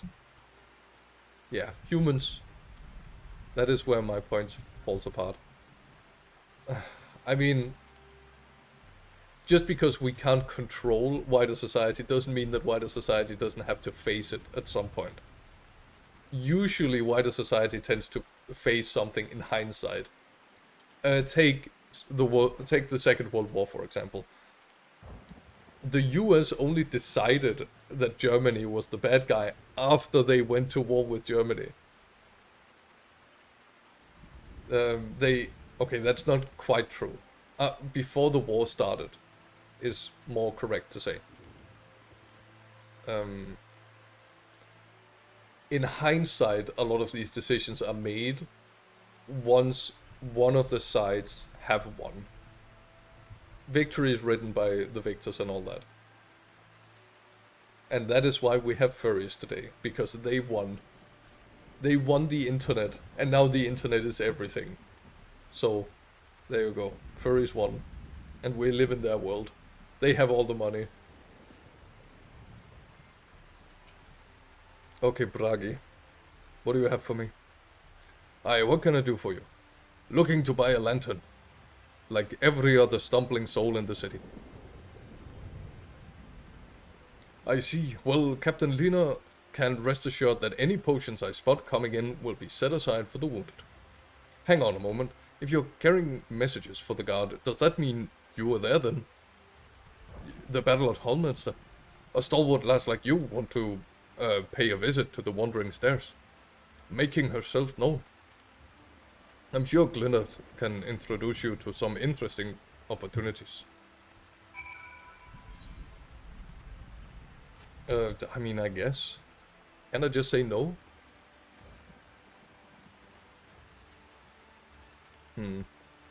Furry art have to be a money laundering scheme. There's no way a par fox tits could sell for 4,000 dimmer dollars. Okay, 4,000 is a lot. But actually, hold up. It makes sense, because if it's a professionally rigged VR chat model, then the value would probably be around 4,000. Because, like, to make a good VR model, not the shit I have, the shit I spent around a month putting together, not full time, and it looks like garbage because it's my first one, right? So ease off. I already criticized it myself. A professional rigger would use a month of full time to make a full professional rig. I think if that's what you're asking for, that would probably be around $4,000, right? Let me just count in my head. I mean, okay, yeah, for US standards, I think so. International standards, it could probably be a bit lower. But it's still up in the few $1,000s range. Because a month worth of work, that's a lot of money. As I also learned, painters cost a fuckload. Holy shit, to get your place painted for you. Oh my god, that is so expensive. Painters are so expensive, bro. I hate them. I don't hate them. Like, all of it probably makes sense, all things considered. But like, damn, it's more expensive than I thought it would be. I took some water. Ciela, more beer for a table of 2 and a couple of pints of mead for table 3 while you're at it. Coming right up. Sorry, we're rushed off our feet this evening, miss. Can I get you anything? Drinks are something. Oh, that Bragi has a twisted sense of humor. Ha ha ha ha. Ha ha ha. Animation playing. Ga ha ha ha. To think he'd send you to me at a time like this. The first real night in near 100 years, as folk all riled up and then some. What's more, there was that eater business at Hallminster Switch. They say a light warden was destroyed without a damn trace. And it was the warrior of darkness who did the deed. Damn, that sounds crazy, bro. I really must apologize for Glynnet. He's been almost as rowdy as our customers, and that's no small feat. A lot of our regulars are bounty hunters, you see. They mostly go after eaters, and the rumor of the warrior's appearance was that spark in to their kindling. You know how the weak eaters are drawn to the strong ones, right? Aye, they swarm like angry bees around the queen. You need look no further than Holminster for proof of that. But attacks on the scale don't happen every day. Praise the blessed shadow. No, the more common threats are the strays. No one knows why, but every now and then an eater will leave the pack to prowl alone. Those are the ones you run into on the road, if your luck is foul. They're a danger to everyone, so the settlement council puts bounties on their heads. And our bar here is a convenient place for hunters to gather and share information. Seems a few of them were inspired by the warden slaying even more than the most. Those are the types to have their sights set on the absolute worst of the strays. A class of eaters that have been dubbed as cardinal virtues. The virtues showed up out of nowhere about 3 summers ago, and when historians heard descriptions given by survivors, well, apparently they share an appearance with the villains who caused the flood. And if that doesn't send a chill down your spine, they're also reported to be as tough as light wardens. Not the kind to prey on you can take down single-handed. Our virtue hunters had all but given up, but knowing the warrior of darkness is out there, has a lit of fire in their bellies. Just look at them. That Hume over there, with the oversized sauce's grandson. He's in it for revenge, wants to recruit comrade-in-arms, as tenacious as he is. This guy is like... He is like an isekai protagonist. He is actually like the isekai protagonist. Oh, I didn't... Oh, wait, I have an issue. The issue is minor. Hold on. I will just have to get something to recharge my headset.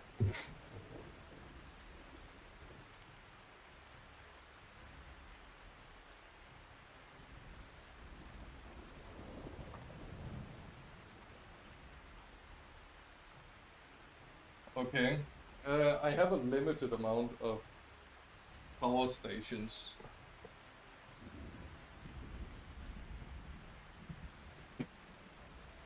No, that's my internet. I probably shouldn't plug that one out. Okay. Hold on. Hold on. Don't hold off. Hold on. Okay. And we're back. Oh. Oh god. Oh, I'm sweaty. Holy shit. Oof. Okay. Water.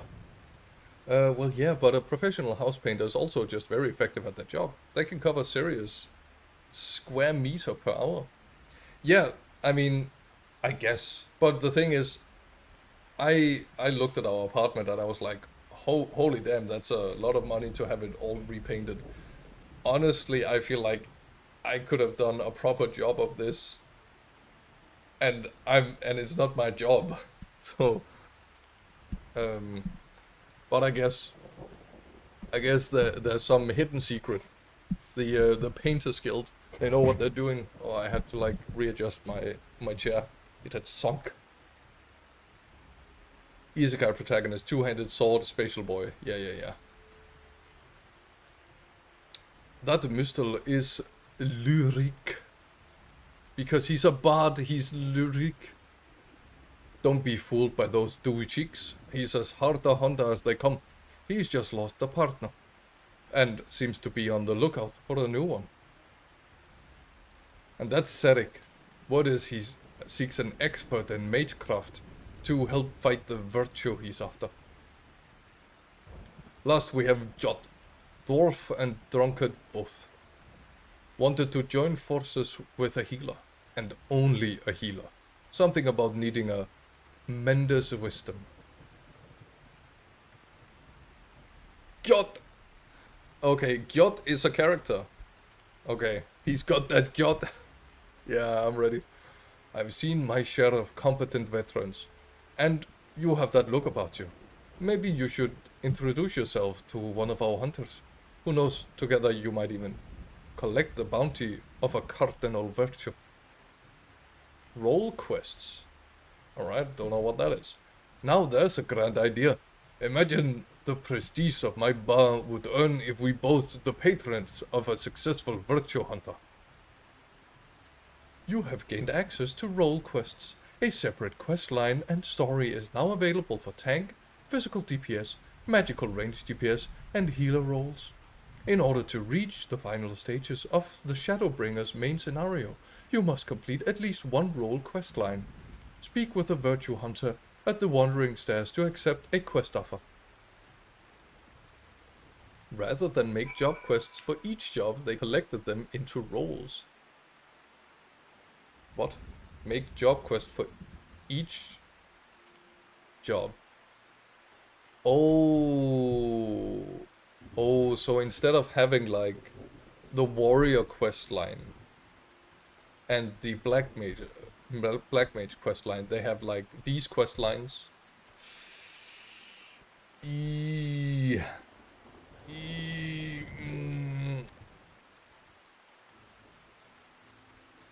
I wouldn't necessarily say it's a mistake because I haven't played these yet. But I don't like it from the get-go. As far as, like, I think the issue is I kind of like the personal touch and the personal stories that that all of the specific classes brought. So I'm not that happy that they're all, like, all tanks are gathered into this. Because that means, like, what's his face? Okay, so the warrior quest, I was like almost getting into it. Because the big guy who had a crush on little girl, but they were both warriors, I kind of found that cute, right? So let's take also that it's gating the main scenario quest. That is new, not necessarily bad, probably necessary honestly, but definitely new. The tall dark stranger regarding you with a mixture of curiosity and approval. Irregardless of the quest quality, I don't like the change either. Yeah, so can't say I've chatted with you before. Think I'd remember if I had. Seen you fair share fighting, have you? Okay, so I think the main issue I take with it is if I were to play Paladin now, then I would level Paladin. I would get the storyline for Paladin all the way up to Shadowbringers. And then suddenly I would just have completed all of Shadowbringers to get like all of my stuff. Instead of like the class quest sort of served as a tutorial. This game has an issue with that tutorials taking too long, but nevertheless it was a tutorial on this is what we introduced to your class this expansion. Here you go play with it. They sort of removed that with this system. Because now the Paladin won't get to play through it. They still make class quests for new classes, but yeah. What? Class quest for new classes?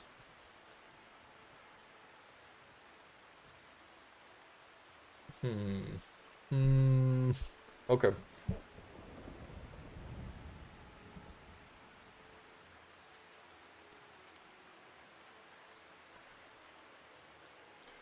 And wary besides, rest assured, I have no secret designs. My name's Granson, bounty hunter by trade, mostly sin-eaters. When I first laid eyes upon you, I had a feeling you were a tough bastard. The sort that must get mistaken for that warrior of darkness folks been talking about recently. That right? Easy, killer. I couldn't care less who you are or what you've done. The only thing I'm looking for these days is a like-minded partner. Someone willing to join me in the hunt for the biggest prize this side of Norvrend. Prize? Money.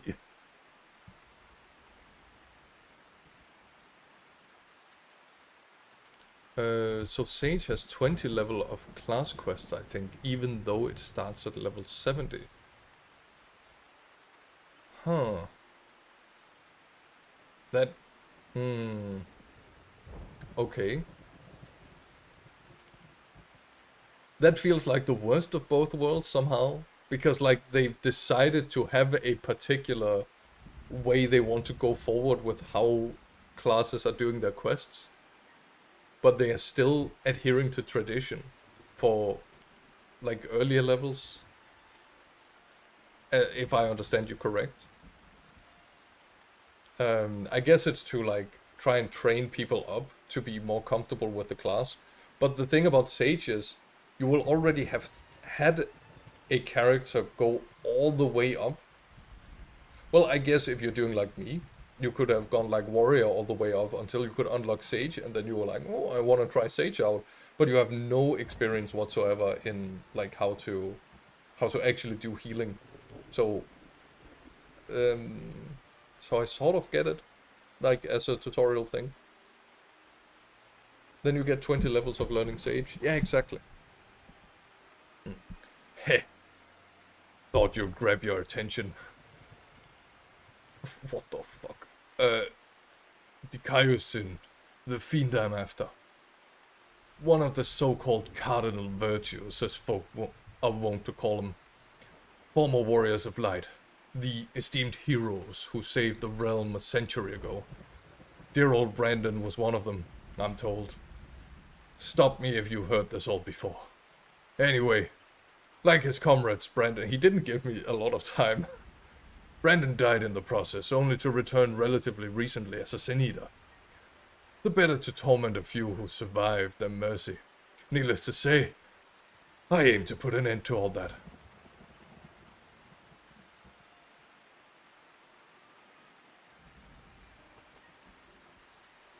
You've heard the pitch, so what's the answer? You're interested in hunting Dikaiusin with me? Not a whit of hesitation. I like you. Wait a comma. I like you, sinner. Nevertheless, I'll need you to humor me and prove you're the damn hand I think you are. For my sake as well as yours. I've heard reports of stray eaters drifting close to the Crystarium. Come with me and put my mind at ease. High five. Alright, well that does lend credence to my first assumption that Philia, who I just fought, is Min Philia. Which is cool. Very understated though. Which I find is like kind of crazy. So they're either going to have this great reveal where they're like, oh, this is Philia.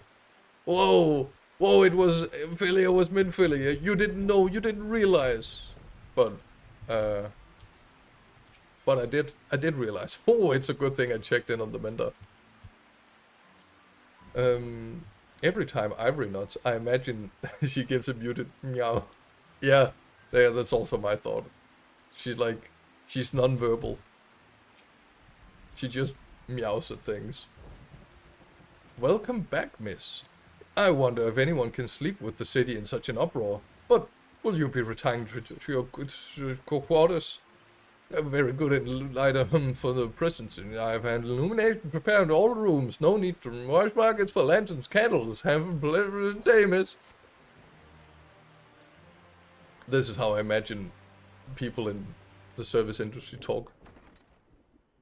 Yeah, because I don't spend time with people in the service industry.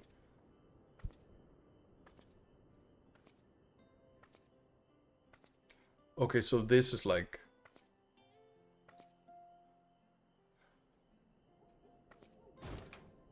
sleeping with the door open is until recently has been a very foreign concept to me. Because nights have gotten cold, usually. But these summer nights... So it's your lot's turn to be the warriors of darkness, is it? It's funny how things work out. It sure is. Yeah. But with these days, with the heat being as it is... Did you turn down the BGM? I did turn down the BGM. The black, green, magenta.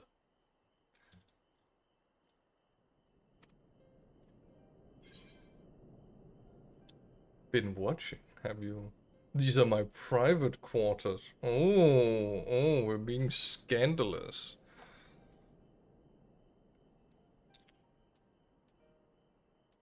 Yeah, let's just keep it muted. Well, I did warn you. I followed you to Yulmore and then on to Armarang. And I was there when you slew the Light Warden. Okay, hold up. If they actually intended this sequence of events, maybe they shouldn't have given me the fucking choice. Right? Oh, the reason I turned down the background music was because it was disturbing my thoughts. I was having a thought earlier. And I want to nurture it, because I don't have them too often.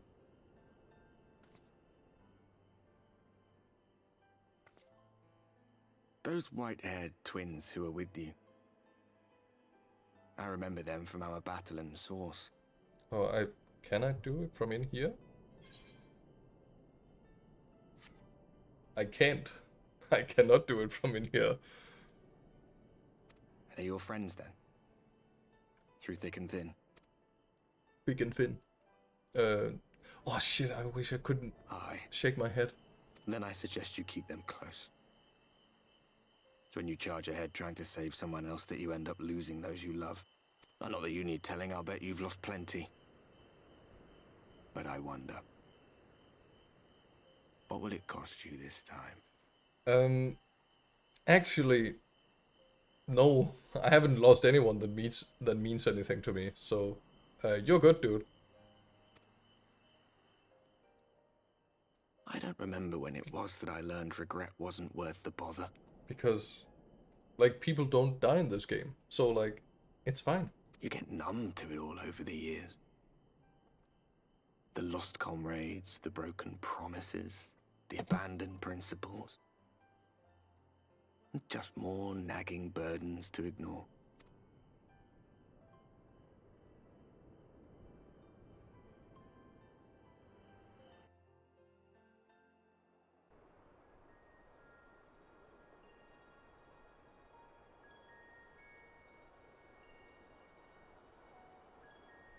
So this is what the light was hiding.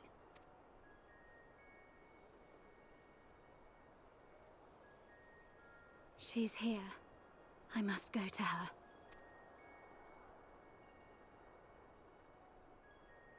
You cannot. You can't. No. No. No, this cannot be real.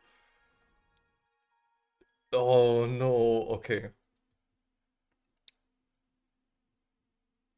No. No, bro. Bro. Intruders! Fan out and find them!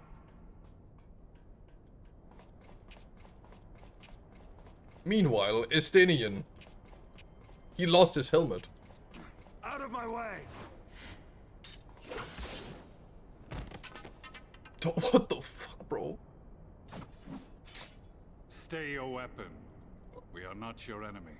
Who is like, out of my way, and then kills them? What the fuck? You could just have not said anything.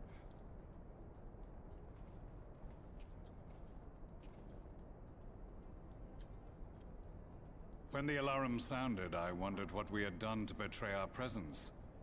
But I see now we are not the only intruders.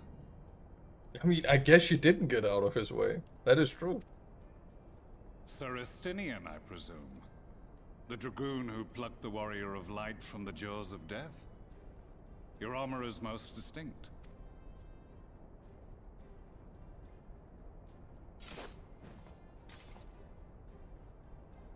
Much as yours once was. But even without it, I see a former legator still has eyes and ears in unexpected places. Van Baelsar, in the flesh.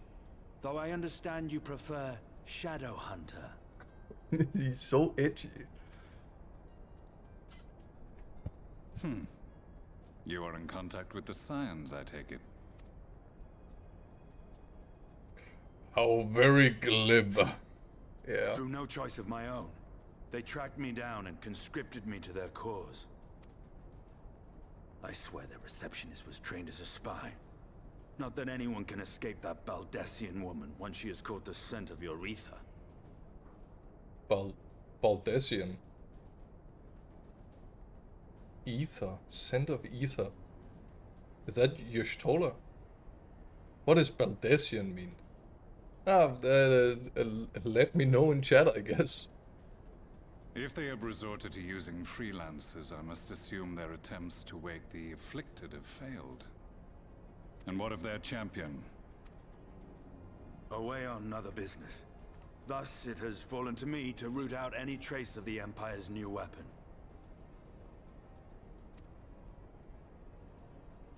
Oh, it's Tataru. Okay.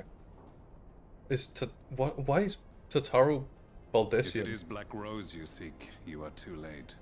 My people have already completed your mission here.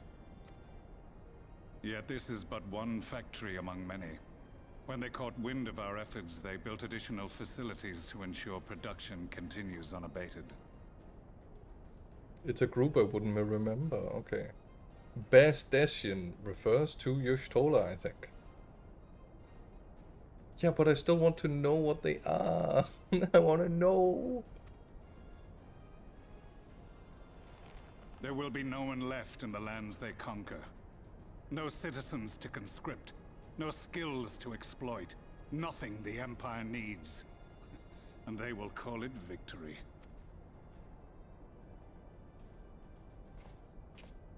What exactly does this Black Rose do? The gas is described as a poison, but its actual effect is more arcane in nature. It was created to disrupt the ether in living beings, to bring the flow of their life energies to a standstill.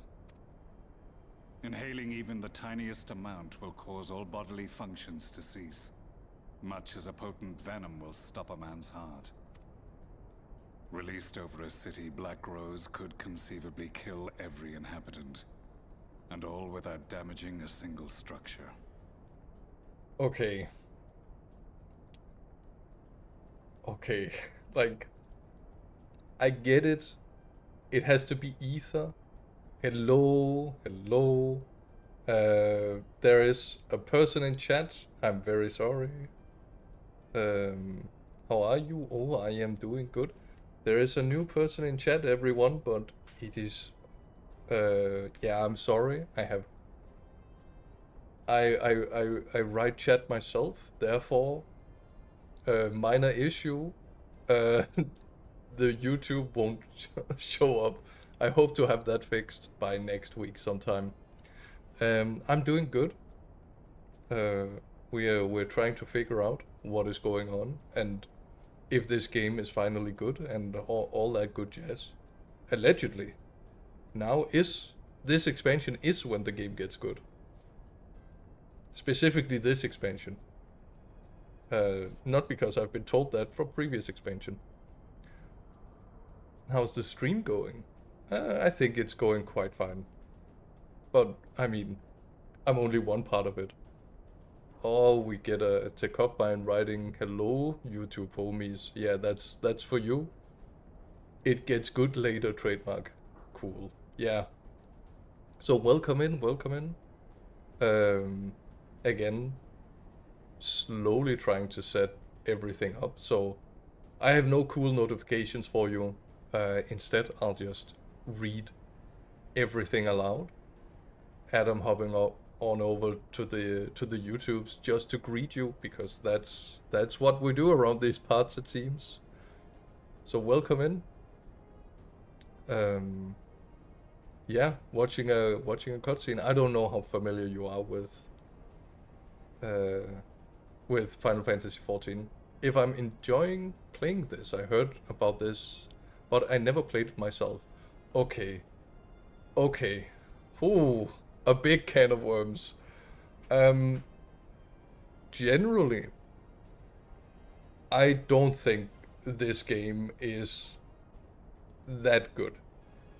But the experience as we're getting into it is getting better and better. So the entire reason I stream, lore dump time, everyone. The entire reason I streamed, the entire reason I started this, was to play Final Fantasy XIV. Because I had a really hard time getting through the second expansion. So I played vanilla, and then I played through a bit of the first expansion. I got about halfway through, and then I dropped it. This was back in 22, so 4 years ago.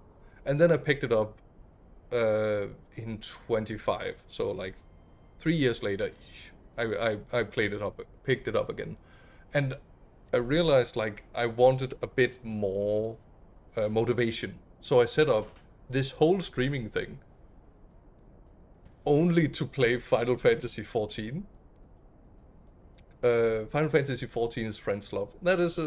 Listen, I want to learn to enjoy the story, and it has become sounds interesting. I would try this. Cool.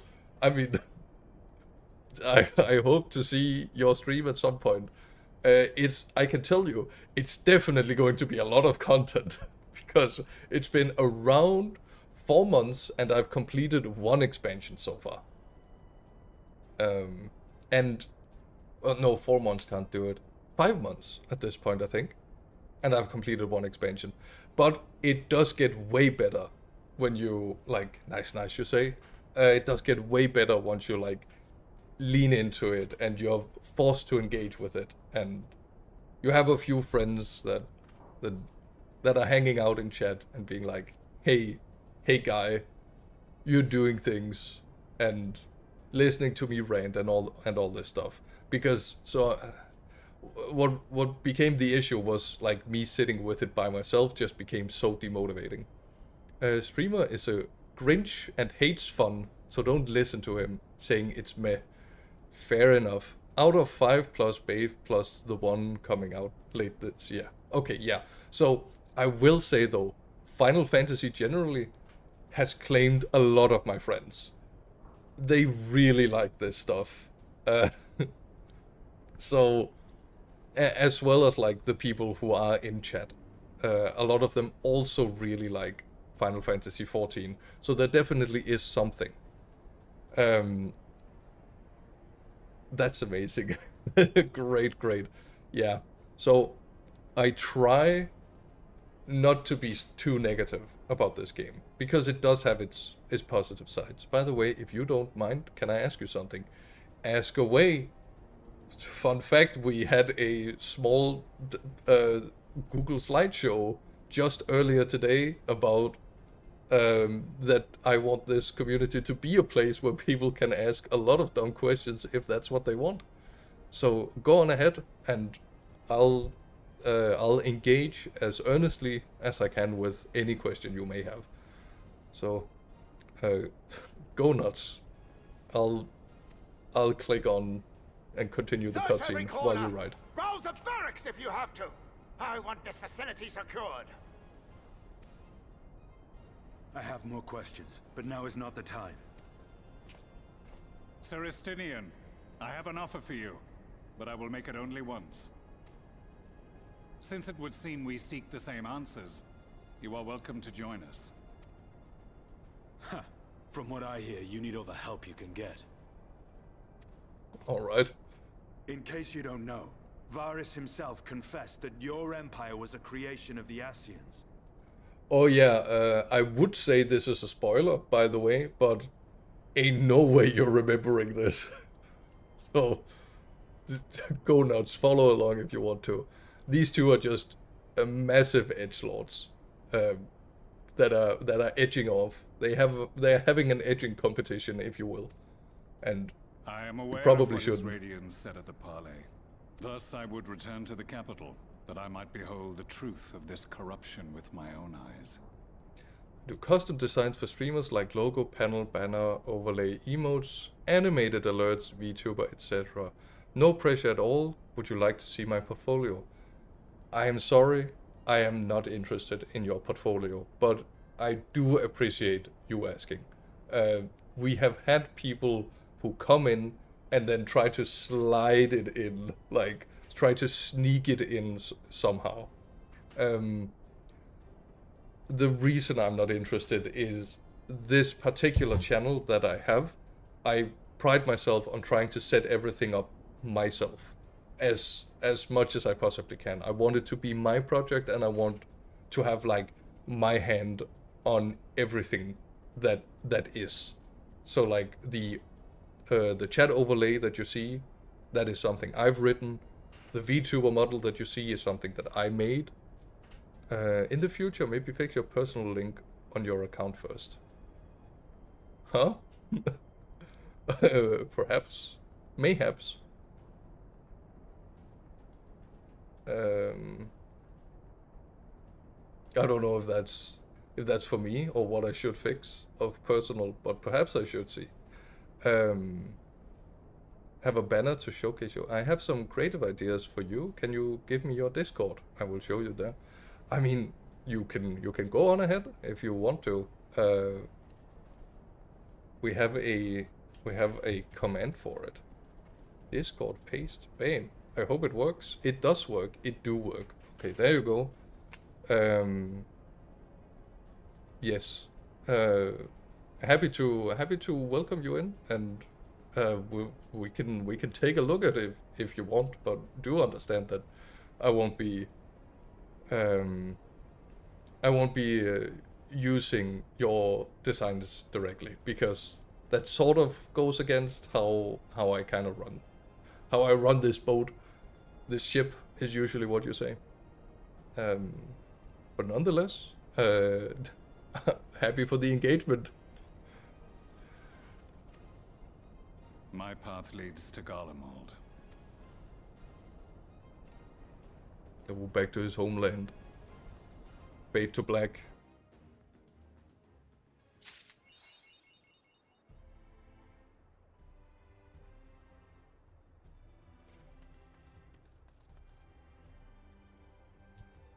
It doesn't work? Ah, it's probably gotten too old then.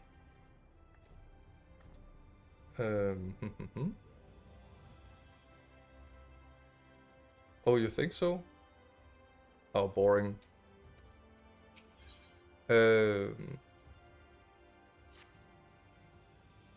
Begging your pardons, miss, but do you perchance intend to head outside? If so, I would strongly advise you do not stray too far from the Crystarium. Word has it that Yulmore has dispatched its military to Lakeland.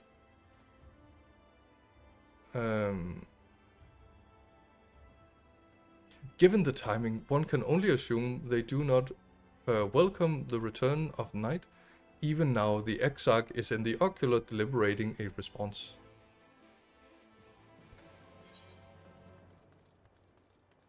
Ooh, job. No, I won't be handling it midstream. That won't be a thing that's happening. Is this the guy? What is that? Arrow down point. Quest sync. Heggy is looking for someone willing to.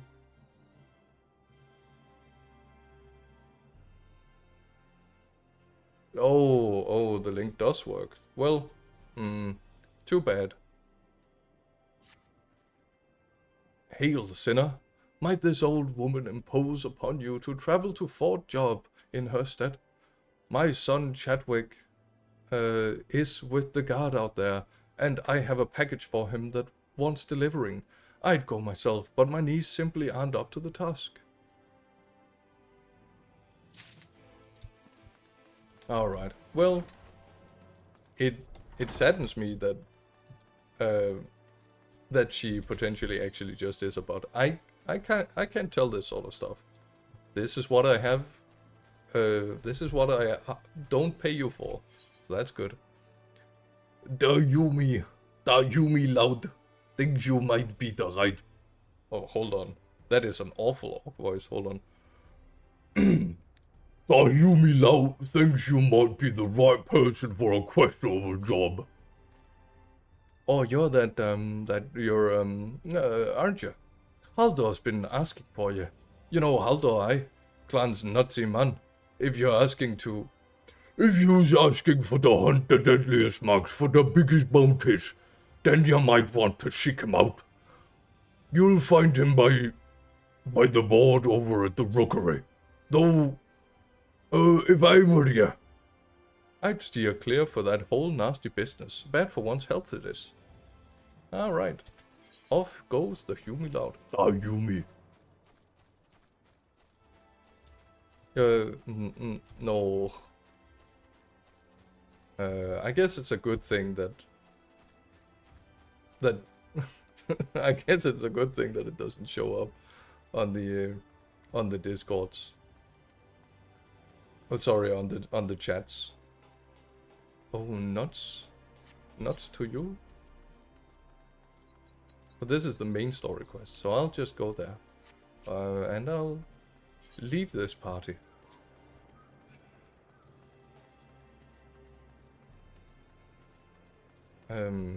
But on the off chance that you aren't a bot, I will. Okay, sure. Yeah. I'm buying it. On the off chance that you are not a bot, I will still let you know I am not doing this in the middle of a stream. Bam. There you are. Well, it saddens me to see, but such is the way of things. There's a lot of bots out there. Do you have business with the Crystal Exarch? Just say the word, and I would be happy to escort you to the Ocular. Yeah, I see. You were right. Ooh, another quest. I forgot to turn off the BGM. The black, green, magenta. You have come at a good time. As you may have heard, we have something of a quandary on our hands.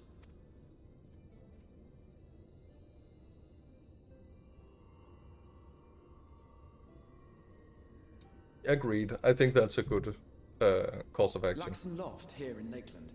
Yulmore has sent one of its airships. They have questions for us concerning the death of the Light Warden. Their emissary makes his way here even as we speak. I suppose the sky does rather give the game away. Indeed. 'Twas inevitable they would come knocking. The only question was how soon.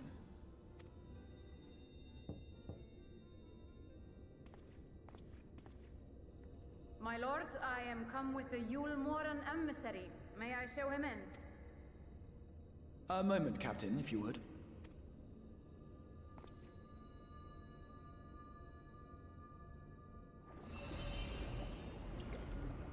Okay, you may claim you're not a bot, but it's not like you have been listening.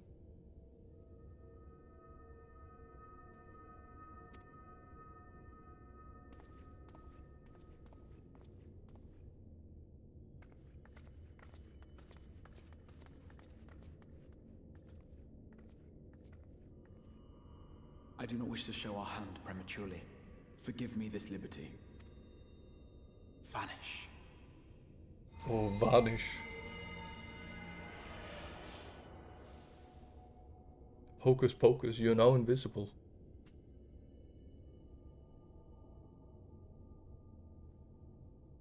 Enter.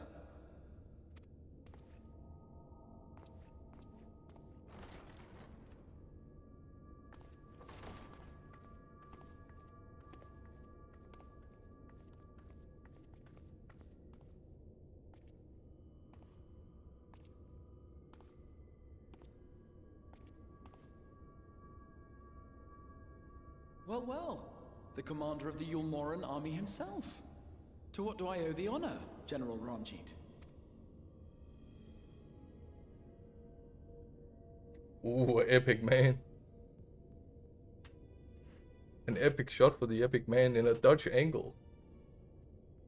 The Light Warden is dead, Exarch. Were your people responsible? You are clearly in some haste, my lord. But before I address your question, you must allow me one of my own. What is Yulmor's interest in this? His benevolence, Lord Vorthry, is gravely concerned that the actions of an ignorant few may jeopardize relations between man and Sin Eater. Should it transpire that the Crystarium is guilty of abetting the villains responsible for this outrage, my lord has decreed that it suffer the same retribution.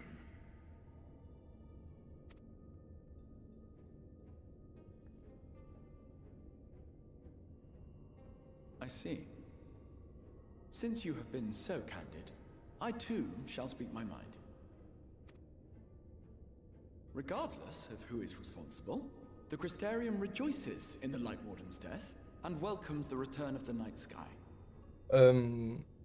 Either way, if nothing else, I'll take it after this cutscene. But either way, sorry to everyone else. Because this is a very invisible dilemma to everyone who's watching on Twitch. Essentially, our dear Sophia Chris is 01, is in fact just trying to get into the Discord, and for some reason the link doesn't work for her. I won't be giving my username. I don't know why the link doesn't work, and I'm sorry about it. But the link should work. Nothing else I can really say about it. Yeah, there sure are a lot of bots and scammers. As I mentioned, we have been hit by them before. But, like, what can you do? Maybe around the end of the stream I'll try and fix up the link, because it could have run out. Is that the... yes. A more manual invitation. That's also all good. If Yulmor considers this tantamount to aiding those you term villains, then by all means, carry out your retribution. Know, however, that even should every innocent soul in the Crystarium perish, nothing can stop that which has been set in motion.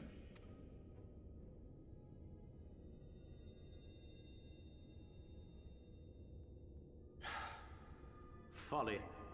The death of one or 1,000,000 Sin Eaters changes nothing.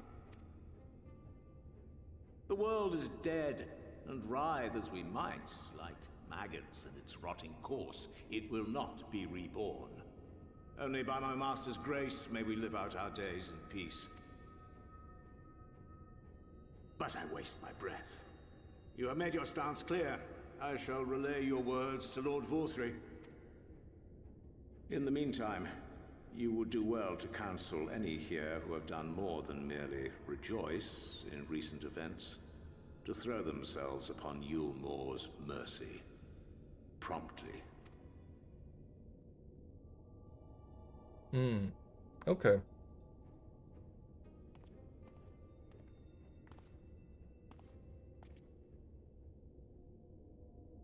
One last matter. We are searching for a young artist and his assistant. Know you of whom I speak? An artist and his assistant, no. I cannot say I do. What a pity. Should they reveal themselves to you, I bid you hand them over at once. My master is most eager to see them again.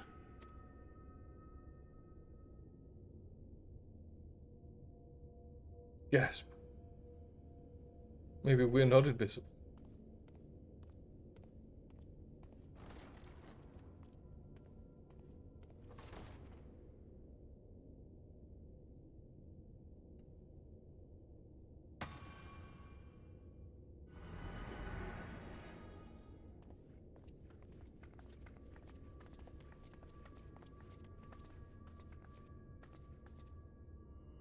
Am I imagining things, or did he just stare straight at us? Yeah, it's probably nothing. The General is not a man to be trifled with. He is a warrior of fearsome repute who has led Yulmor's army since before Vorthri's time, when the nation still spearheaded the fight against the Sin-Eaters. One does not command the world's mightiest army, and for so long, without possessing exceptional instincts. If Yulmor chose to send such an individual, we must assume this talk of retribution is more than an idle threat. I know maybe of a few Chinese generals who tend to disagree with just because you own the greatest military does not mean you're a good general. This was partially why the Art of War was written. While we are grateful for your support, my lord, we cannot in good conscience put your people in harm's way. 'Tis noble of you to say, Master Alphino, but my people have been in harm's way since long before you arrived. Yulmor has ever yearned to rule over what remains of the world. Even should we surrender the Warrior of Darkness to them, they would find some other pretext upon which to invade. The people of the Crystarium know this only too well, which is why, when the time comes, I am certain they will fight to the last man. If truth be told, I would not have been surprised had Ranjit declared war here and now. He may have reason to delay.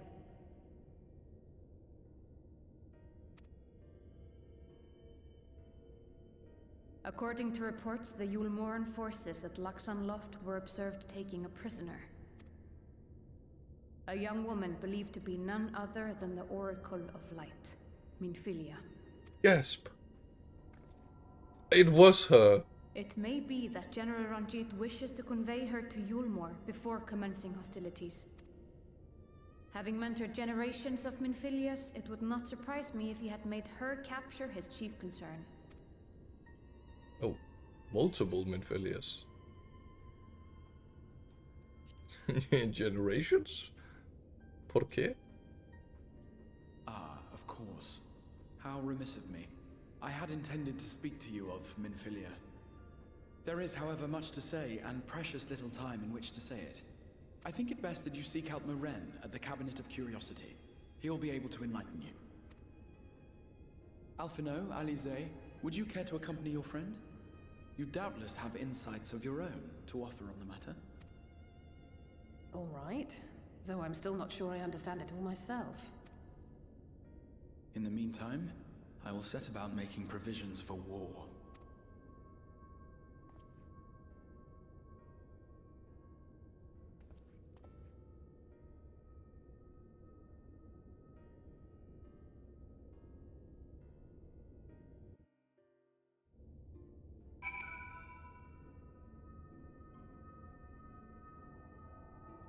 Alright, you mentioned BGM.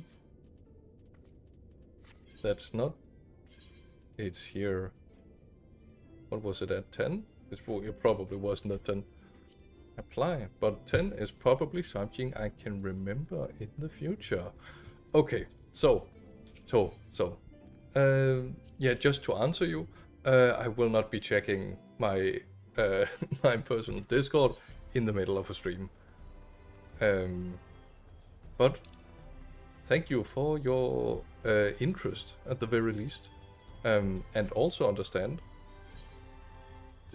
I won't be buying anything because I'm just not interested. Oh, I can take the Ethernet shard. Oopty doopty. It's an ugly duckling. I mean, not gonna lie. Doesn't look that ugly. This kind of looks like a fat goose. Well, if it is a duckling, I will say it's pretty big. Ducklings usually aren't supposed to be this big. And also, they're supposed to be yellow. I would know. After all, it is my PFP. Except it's not personal. And I took that personally. because dogs are free. Did you know this? The dogs are free? Yeah, you can just go there. Oh, the mother. Yes, if you took books pertaining to the warrior of darkness, I'm afraid most are on loan as of present. They're experiencing quite the surge in popularity. Oh, you wish to learn about the Oracle of Light? Then it would be my pleasure to assist. After I have finished off some few outstanding tasks, that is, while I attend to them, perhaps you could fetch me a book. The Illustrated Tale of the Oracle of Light, it's called. Oh, it's a pop-up book. A certified dog connoisseur? Yeah. Though it is intended for younger readers, it provides an excellent summary of the subject matter. And the artwork is quite lovely besides. I would not hesitate to recommend it to anyone with an interest in learning about Minfilia. But you must see for yourself. The book should be located on the level below. Should, I say, for while there is a place for everything here, not everything is always in its place. Yeah, I can see that with the amount of books just scattered on the floor. Despite my best efforts. In short, if the book... By the way, this in short thing, I'm pretty sure this is like in Japanese, which is of course the original language for this game. I think they have like so in summation or in short or in summary, they have like a very particular term of phrase that is used often. Because I tend to see this in a lot of Japanese translations. To surmise, or that means, or so, stuff like that, basically. If the book is not where it should be, it will almost certainly be somewhere it shouldn't. So, good luck. Alright, the mother. Do we get like... Oh, luckily it's somewhere where I can reach it, so I don't need a stair. Wait, a ladder, sorry. The book does not appear to be here. Oh, this is my favorite quest. Oh, I love this. I love walking around a library looking for a book that is misplaced. It is my favorite pastime. Especially when all of the books where it makes sense for me to search are just highlighted, so I don't have to think. I love not thinking. Maybe this towering shelf. It is the third one after all.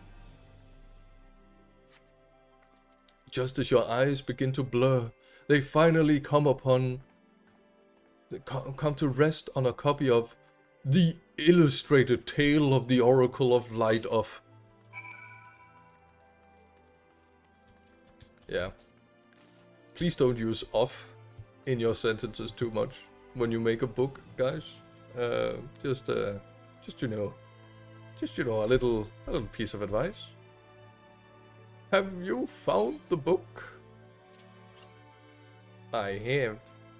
Hand over. Yes, this is the one. I hope it wasn't too difficult to track down. Is every other word too much? Yes. Yes. Because it's French.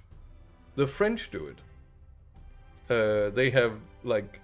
Oh, what's... Their word for sunscreen is like... No, it's cream of the sun. That's how it is. So like crème du soleil or something. But they have like this tendency to use of the for basically everything. Or that would be how you would translate it, at least, with their word order and such and such. I'm happy to say I've finished with all my pressing tasks. If you want to call your friends over, we can begin learning at once. Oh yeah, cutscene. You love to see it.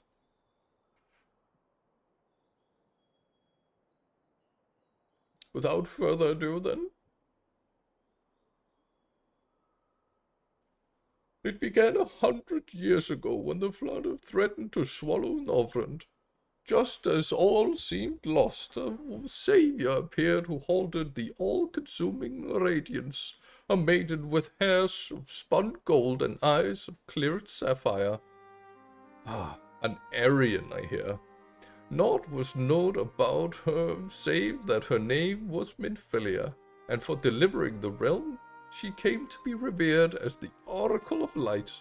After stopping the flood, the mysterious maiden vanished without a trace, but 15 years later her name would unexpectedly reappear in the annals of history.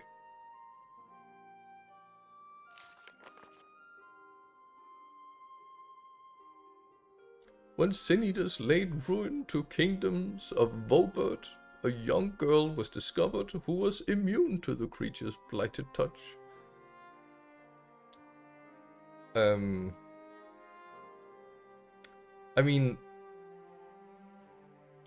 okay, so when he was talking up a big game about the illustrations in this book, they are nice, it's not that, but they are,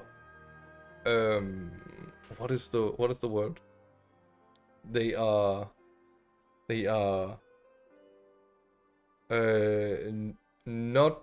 not of reality. I don't remember what the proper term is, but like they certainly have their own style. Shall we call it that? One with hair spun gold and eyes, she was hailed as the Oracle and like Minfilia, enlisted in the Yulmoran army. This Minfilia fought and vanquished countless Sin Eaters.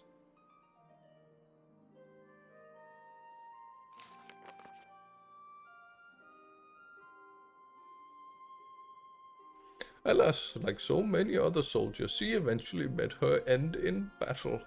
Yet with her dying breath, she whispered unto her grieving comrades, Minfilia will return. And true to her word, some years later, another young girl appeared and possessed the selfsame eyes, selfsame hair, and those selfsame powers. She took the name Minfilia. She too fought the Sin Eaters as a soldier of Yulmore, and she too fell in battle. Many more were to follow in her footsteps, and so the cycle continues to this day. Madoka Magica-esque art style. I don't think I'd call it Madoka Magica, but I get what you're saying. There is some, they have some of that same, like, a little wacky thingy-mabob. I was thinking of, like, Fran Bao, but a more bright version, like a painterly version. So like Child of Light with Fran Bao elements. It's probably where I'd put it. That concludes the tale. By their valor and sacrifice, these women had saved Norvrend on numerous occasions, and were it not for them, we might never have learned of the Light Wardens and their nature. They sound like formidable warriors. Some, perhaps. The truth is rather less simple. Though the Oracle is reborn with certain common traits, she does not inherit the memories or the knowledge of her previous incarnations. All of the Minfilias thus far were discovered as ordinary girls, unversed in the ways of war and ignorant by the power they harbored. While some embraced their fate and devoted themselves to training, others did not. But all were made to face the Sin Eaters, and all died to keep our hopes alive. What can you tell us of this current Minfilia? Hugh was found by the Yulmoran army some 10 years ago and taken into their care, or rather their custody. She was a prisoner in all but name, for by that time, under Lord Vorthry's rule, Yulmore had already abandoned resistance in favor of decadence. Minfilia was an uncomfortable reminder of the war they no longer wished to fight, a potential threat to the peace, and so they kept her under lock and key. Gasp. For a long while we heard nothing more of her. We couldn't even be certain she was alive, save that it was in Yulmoran's best interest for her to remain under their control. But then 3 years ago, a gallant soul stole into the city and rescued her from their clutches, just like a hero from the tales. Indeed. Well, I believe we now have a good grasp of Minfilia's tale. Thank you for your time, the mother. Might I trouble you for a word, Ivory? Outside.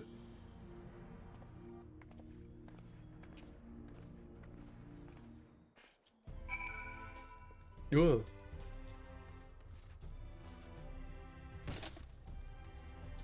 What?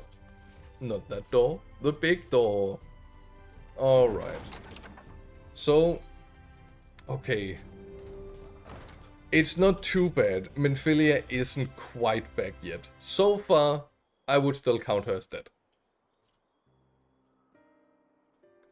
As you will have already surmised, the gallant soul who rescued Minfilia was none other than our dearest own dear Thancred. Yeah, I realized. They have since been wandering the land together, never remaining in one place for long, which is why you have not yet had a chance to meet them. We know that Minfilia journeyed here as Heidelin's emissary to halt the flood of light. It could only be her that the people of the first witnessed 100 years ago, the original Oracle of Light. But while there's plainly some connection between the woman we knew and her namesakes, the fact that these girls do not share her memories must surely mean they are not the same person. Thancred has to understand that. I have doubt that he understands. The question is how he feels. Regardless, the Thancred we know would not forsake his charge. If she has been captured, we may be certain he will not stand idly by. There you go again, talking in your roundabout way. If you think we should rescue Minfilia, just spit it out. It just so happens I agree with you. It's quite clear that this Minfilia possesses Heidelin's blessing. And it wouldn't hurt to have a second such individual on our side. Right, Ivory? I think I'm quite goated, actually.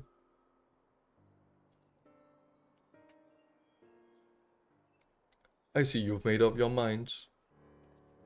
Ah, Exarch, what brings you here? A report and a proposal. First, the report. Our scouts have confirmed that the Yulmoran forces at Lax and Loft do indeed have Minfilia in her custody. For the present, they are holding her there, but we can be certain they will move her to Yulmore ere long. Should that happen, we may be forced to give her up as lost. And if we so mean to act, we should do so quickly. Which brings me to my proposal. I ask that you entrust this undertaking to us, the people of the Crystarium. Gasp! Complete quest.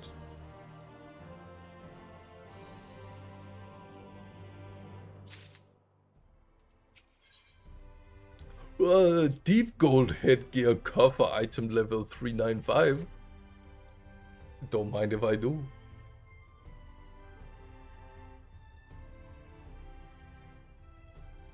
You are doubtless eager to attempt Minfilia's rescue, and with your combined strength you may well succeed. But as I said earlier, I do not wish to show our hand unless absolutely...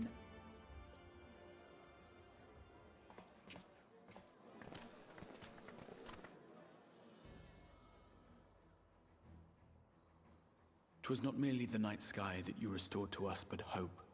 Hope for the future of Norvrand.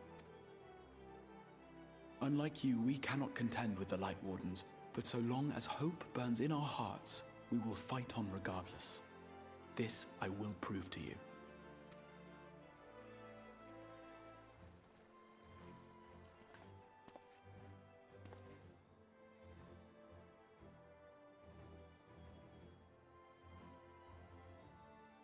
My friends, I thank you for gathering at such short notice. There is something I would ask you all. As many of you are aware, I received an emissary from Yulmore a short while ago in the form of General Ranjit. To my dismay, the General condemned the slaying of the Light Warden, and warned me in no uncertain terms that, should the Crystarium cast its lot with the Warrior of Darkness, there would be war. Yeah, good to know. Let none be mistaken. we would be hard-pressed indeed to resist the might of Yulmore. Some would even call it suicide.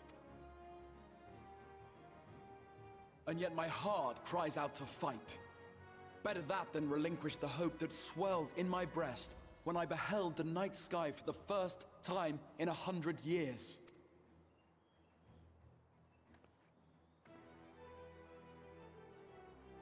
Or so says my heart. My mind, meanwhile, reminds me that to follow my heart would be to risk everything we have accomplished thus far. Clearly, this is not a decision to be made lightly, nor less alone. And so I put the question to you all. What should we do? Whoa! Whoa! My lord, you already know our minds. It brought tears to our eyes to witness the knight's return. The whole of Norvrant deserves the same, and not just because some children's story tells us so.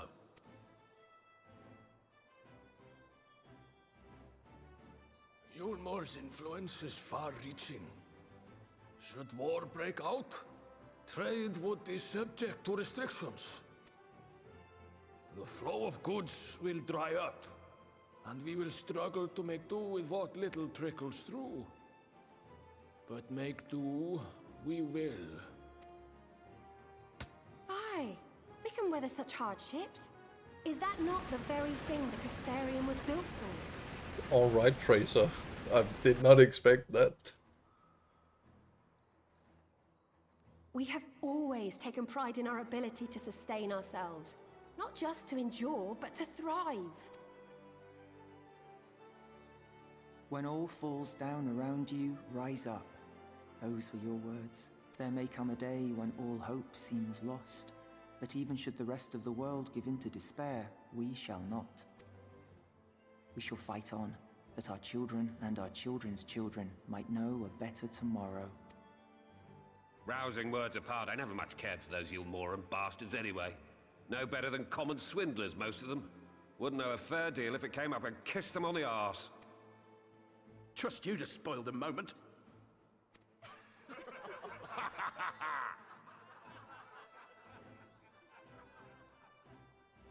It appears we have a consensus.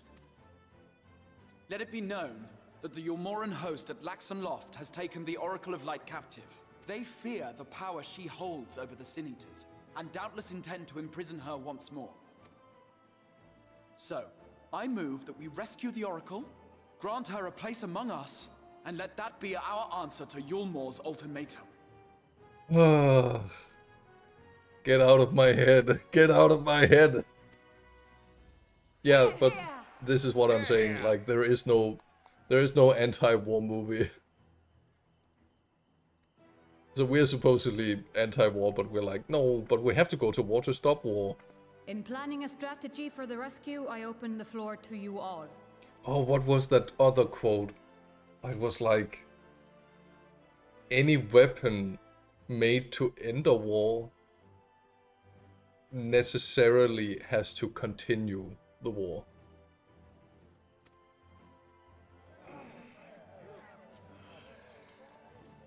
And there you have it. If Yulmore wishes to denounce us as villains, then we shall embrace our villainy. Will you do so as well? Hell yeah. We will not be outdone. Consider us your partners in crime.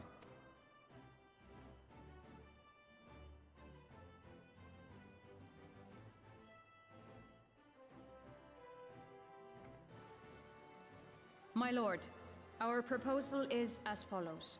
We begin by deploying Amaro to occupy the skies over Lakeland.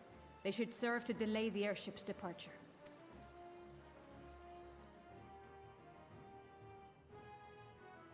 At the same time, we scatter dream powder from the air. Not all will succumb to its effects, but it should thin the enemy's numbers, affording us an opening to swoop in and liberate the Oracle. Oh, I didn't know they had Black Rose as well. That's crazy. Very good. See to your preparations.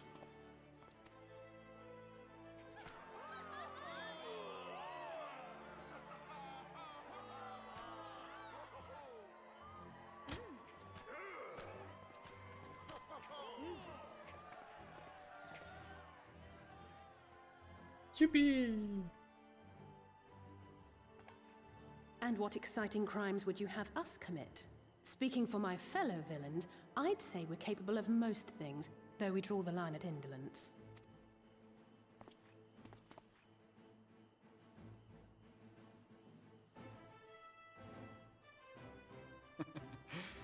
If excitement is your desire, then I bid you join the guard. Captain Lena will give you your orders.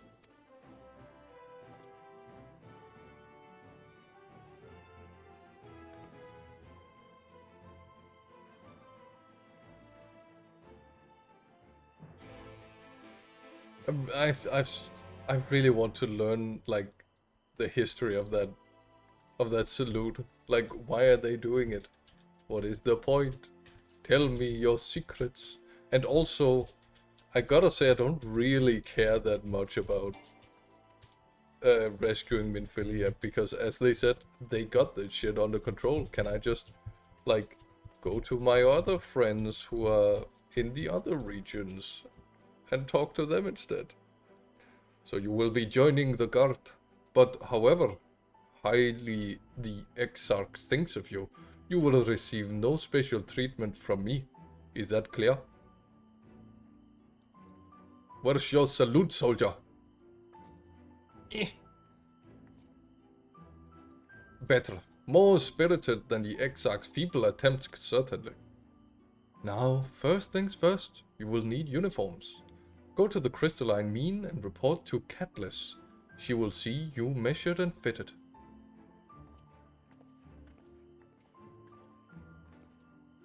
Oh well. Okay, folks.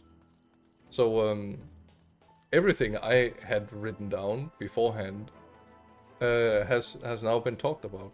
Oh wait, no, like 2 or some streams ago, I was like, I have a question for you all. Okay, very important question, right? So, to all my fellas in chat, we agree that after you have touched your nuts, you go wash your hands before you touch anything else, especially before you touch anyone else, right? Not necessarily because your nuts are really dirty, but because your nuts are your nuts. There is a taboo upon those globules, and therefore one must cleanse themselves after touching such a violent, dirty thing. That is a rule, all right? All is in agreement, I hope and I imagine. But something I have wondered, and unfortunately, now I run into the issue that my entire viewer base is male, probably. Do you guys think that women think the same way about their boobs? So like, if they offhandedly have touched their boobs to, like, I don't know, adjust the bra or whatever, do you think they also wash their hands? Do you think like there is a chance or a risk that we have indirectly, accidentally touched indirect boobage? These are some of the things that I wonder about. Yeah, that was my deep questions. You have had 2 weeks to think about what the question was. Now I guess I'll give you 2 weeks to answer it. Probably not. I mean, I'm thinking the other thing about nuts is that because they are where they are, they also get very sweaty and like kind of clammy. I don't know. Like I would hazard a guess to say that it's not as bad with boobs. No, the boobers must be very sweaty for that to be the case. Yeah, exactly. Yeah. So anyway. Makes you wonder, don't it? Ah, and that's the last of them. Your friends are being measured as we speak. Right this way. We'll see to it that you look your dashing best for the first outing.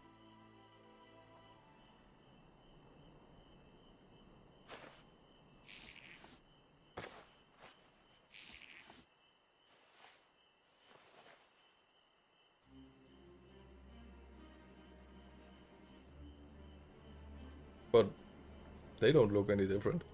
I don't look any different. Good thing we don't have more restriction on this chat. I mean, boob is not that bad.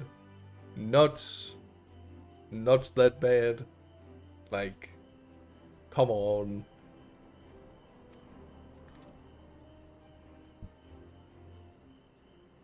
And also, I'm just asking. I'm asking questions. I'm a curious boy. But it's more of a philosophical debate, since there's no, like, I would say practical way to test it, but like, but we're lacking someone who would have experience in the field, I suppose.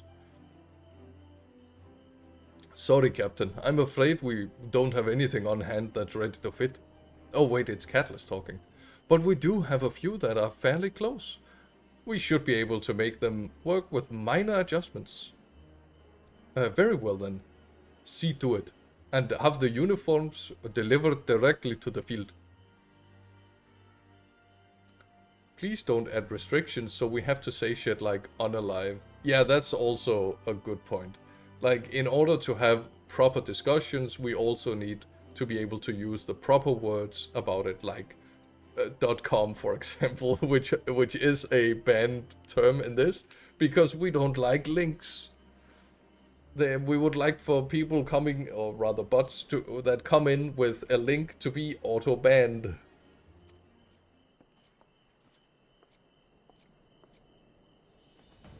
Oh my god, a circle! This is such a Valkyria Chronicles map, guys. Guys, Valkyria Chronicles. Have you played? Because you should. As mentioned earlier, we will deploy Amaro to scatter dream powder from the air. Once the powder takes effect, an elite unit will storm the fortress to rescue the Oracle. Her safe liberation is our soul. Engagement is to be avoided wherever possible. I assume we're to be part of that unit. Correct. Oh, it is just like Valkyria Chronicles. The unit will be divided into two contingents. One deploying from a fort job. God, I could use a fort job. And the other from the Ostal Imperative. You and Alphino will join the former. Ivory, meanwhile, will join the latter with me.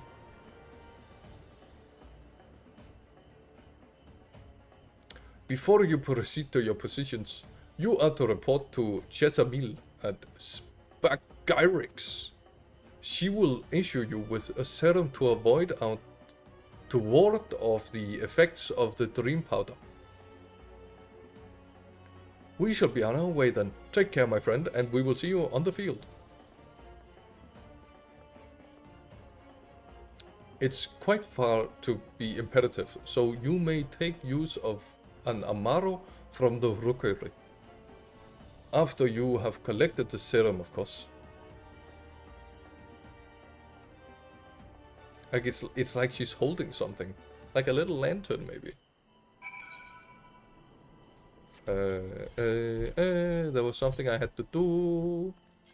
Recommended gear. Bam. Oh. Does this look better? Oh, hell yeah.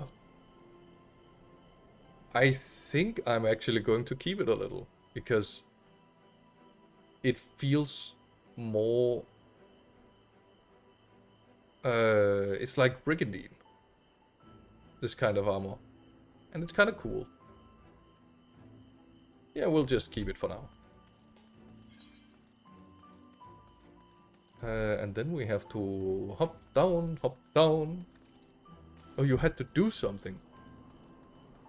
Oh, you had... Ah, right. You had to do something. Yeah.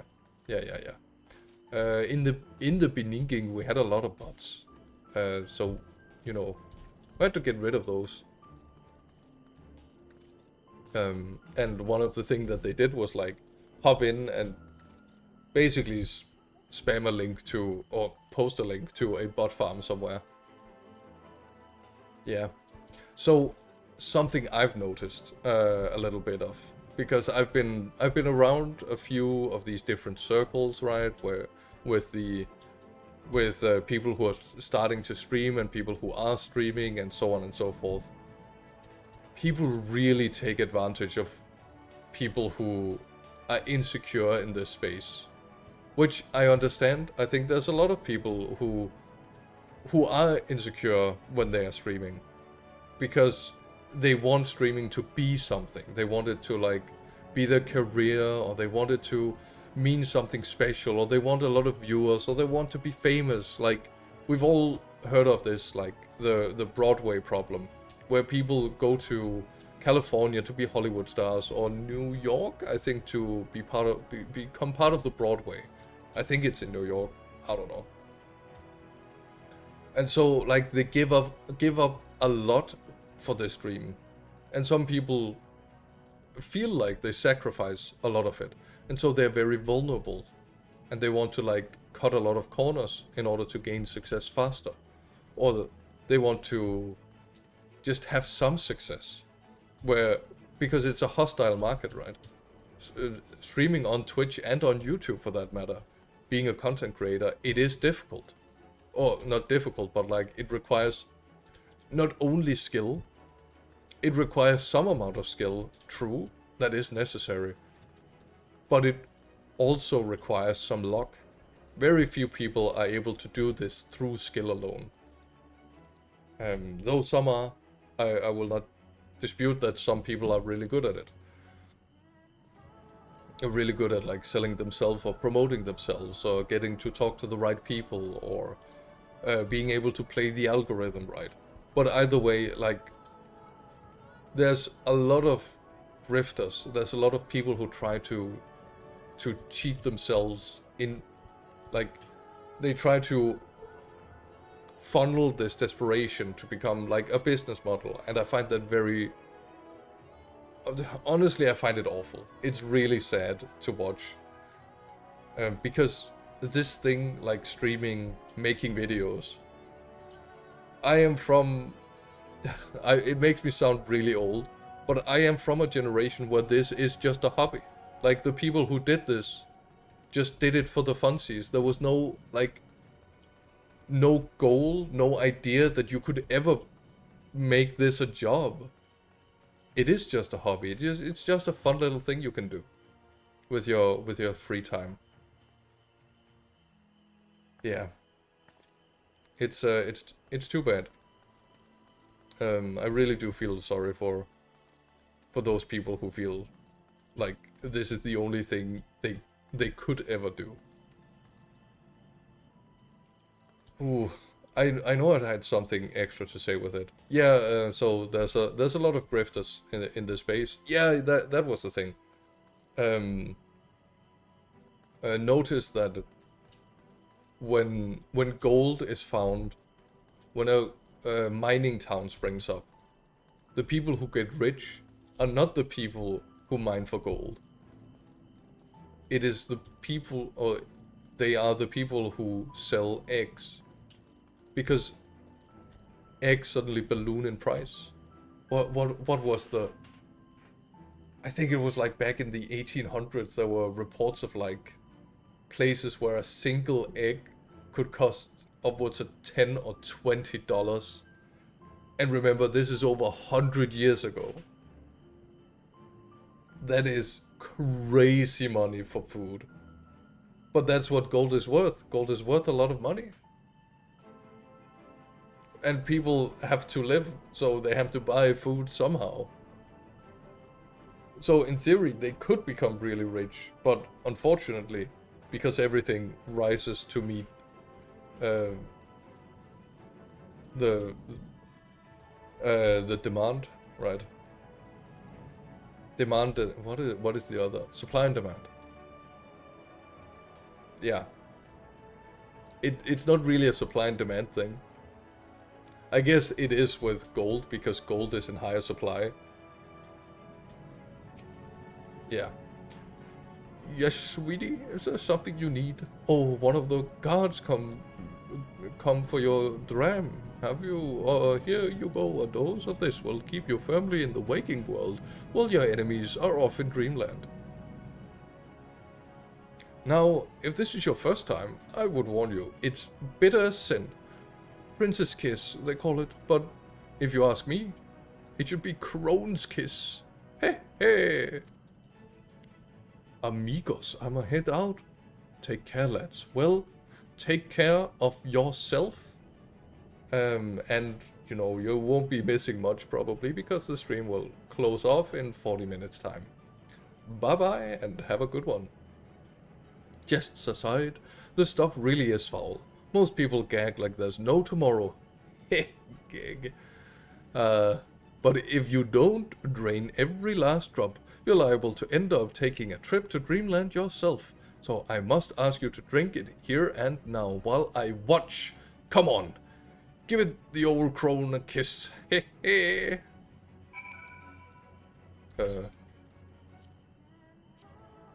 Glug. Well done, sweetie. I'm proud of you. Why, if I didn't know any better, I'd say you enjoyed it. And now, you needn't... Like, bitter is just the worst taste. I cannot take bitter. This is why I don't drink coffee. And now needn't fear falling asleep on the battlefield. Just have, you don't lose any limbs out there, alright? Just don't tend to go... They don't tend to grow back... Ribs grow back... Language. English. It is allegedly something I'm fluent in. Though you wouldn't know by talking to me. Lethil. Okay, so I think I've exhausted all of my planned topics. All of those that I had that were readily available. So I suppose the bottom half of the stream will just be absolute silence as we head on out. Unless any of you have anything interesting to talk about. Shem Jinmal. Yes, what do you require of me? An Amaro to take you to the Imperative, eh? As much as I would like to oblige, all our mounts are reserved for the coming operation. I fear you will have to go by foot. But wait. There might be another way, assuming you are willing to lend a hand. I lend hands all the time. I was about to deliver an Amaro to Radishka's Round, one of the locations whence the beast will fly for the operation.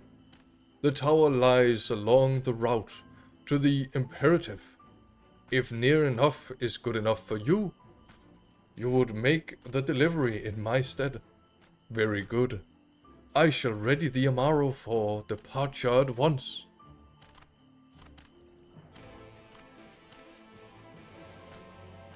Making it hard not to make sassy comments? Yeah, well...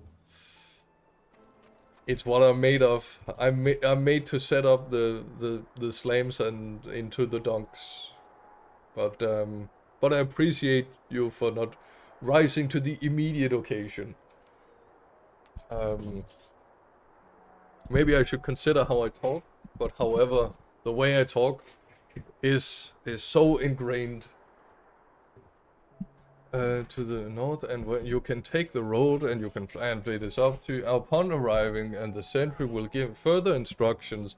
If you should become separated from the Amaro, worry not, the beasts are trained to return to the rookery. That is... Is this an Amaro? Damn. I will say, having 4 wings, probably not that aerodynamic. It probably... No, it don't fly good. Is what I'm trying to say. Wait, what am I doing? Ride Amaro to the sentry at Radiscus. Oh, there. Oh, there. Oh, there. Go there. Magic, probably. I mean, probably. That is the thing about these worlds. If you can't explain it with our rules, you'll just hand wave it away with magic. And then sometimes you're like, no, but it's not magic. Okay, so I have watched Ruby. I think I've admitted this before on stream. Ruby is a show that has magic, right? So all of the characters, they do magic shit. They have magic crystals that do magical things. Oh, you're delivering that Amaro to us. I'm afraid there's been a change of plans. We already have the beasts required here. Instead of this one, I'll go to imperatives. Please see to the handler on duties. They'll vent their trouble along the return here, and I'll give you right wise.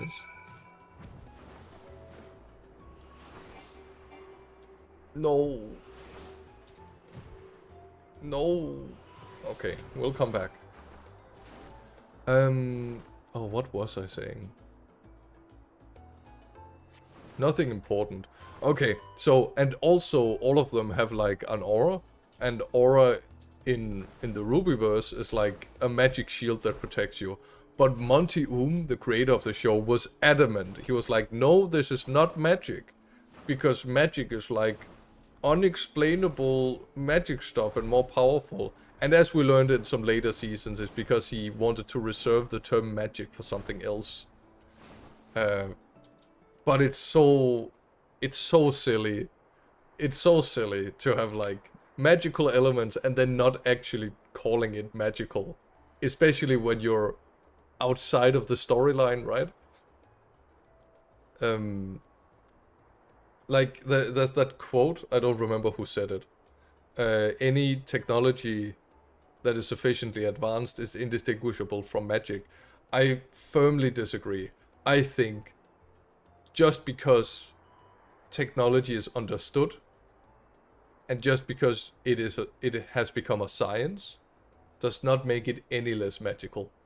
I think vibrating rocks that oscillate like electricity, like free hanging electrons through a system and then storing them for a moment to pass it on later and directing the flow of where they go, can make this, the thing you're looking at, the stream, the game, the computer, all of the systems baked in, it's nuts and it's so magical. And even though I know how a small bit of it works, it's still magical. The stuff I know is still magical, I think. Any sufficiently crude magic is indistinguishable from technology. Cookie clicker. I see. Who did say the quote? Ugh. Well, that's going to annoy me.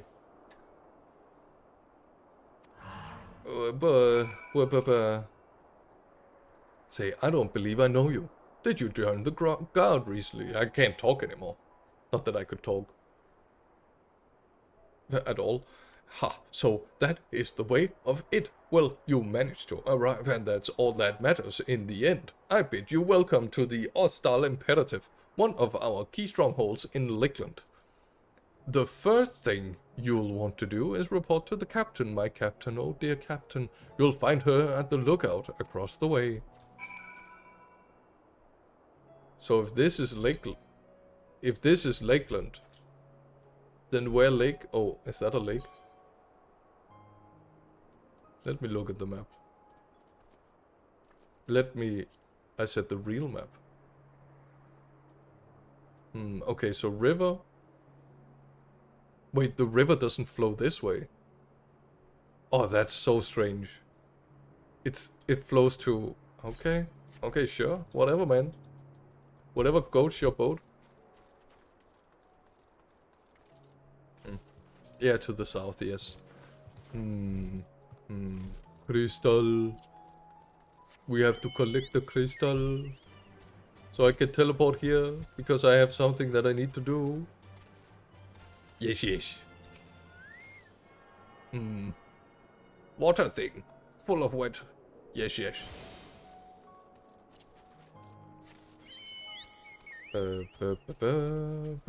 Yeah, I have something important I have to do.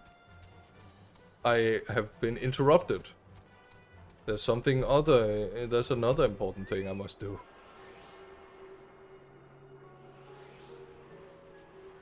Ding! Okay, back to the other important thing that is actually equally important.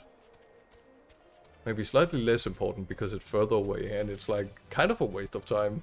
But now that I remember that it's there, I have to go do it. I really hope it's up there. And it's not there, I guess. Oh, these maps are so small, bro. They're so small.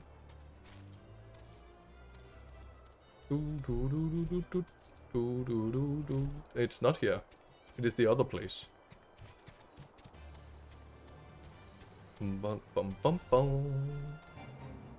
Oh my goodness! A Lugahu! Well, good luck with that, boys. Smell you later. Radishka's around. Ah, is it because it's round?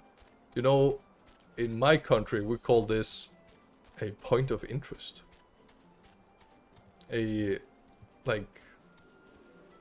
Like 400 years ago there was a king who was like, man, I'ma build a round tower. What do I call it? How about round tower? And now it's like a tourist attraction.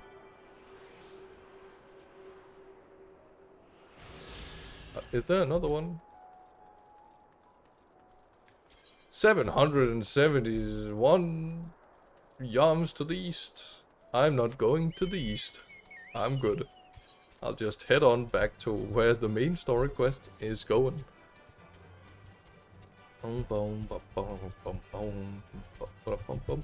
See, I mentioned this when I first began streaming, and now I'm sort of hitting it again. Oh, that guy almost dead. Now he's probably dead.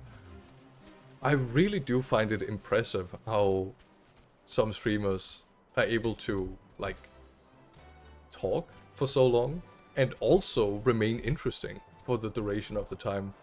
I suppose it's just like they know to pick subjects or things that will keep them talking. So like I do kind of the same trick when I don't have anything to talk about, or when I run out of stuff. I usually just do a quest and then I read a little. A mask off, I guess. Ta-da, that's my little trick. And I imagine a lot of other streamers just tend to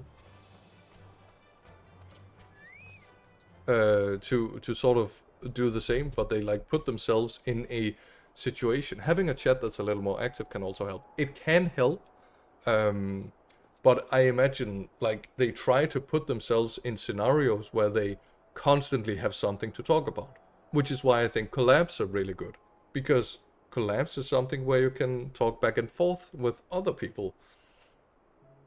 Or you try to do something where the entire point of it is a particular discussion, so you have something specific that you want to say. So imagine if I was talking about a new release in Warhammer and I was going through all of the models, then that would be my focus. I have a defined endpoint, and I have a lot of things that I can talk about in the middle, whereas this is time-gated. So I have a particular time frame set aside for playing this each week that I then come back to. Yeah, you know. Up, up, up. Up, up, up, up, up. And so on. So it seems that rather than Amaro delivering you, you delivered the Amaro. I'll not thank you. But wait, hold on.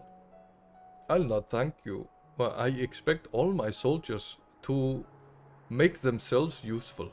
Speaking of which, I have a task for you.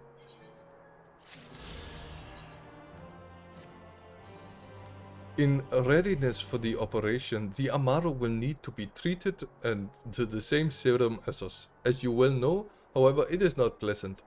In order to coax them into taking it, we will have sprinkled it into their fodder.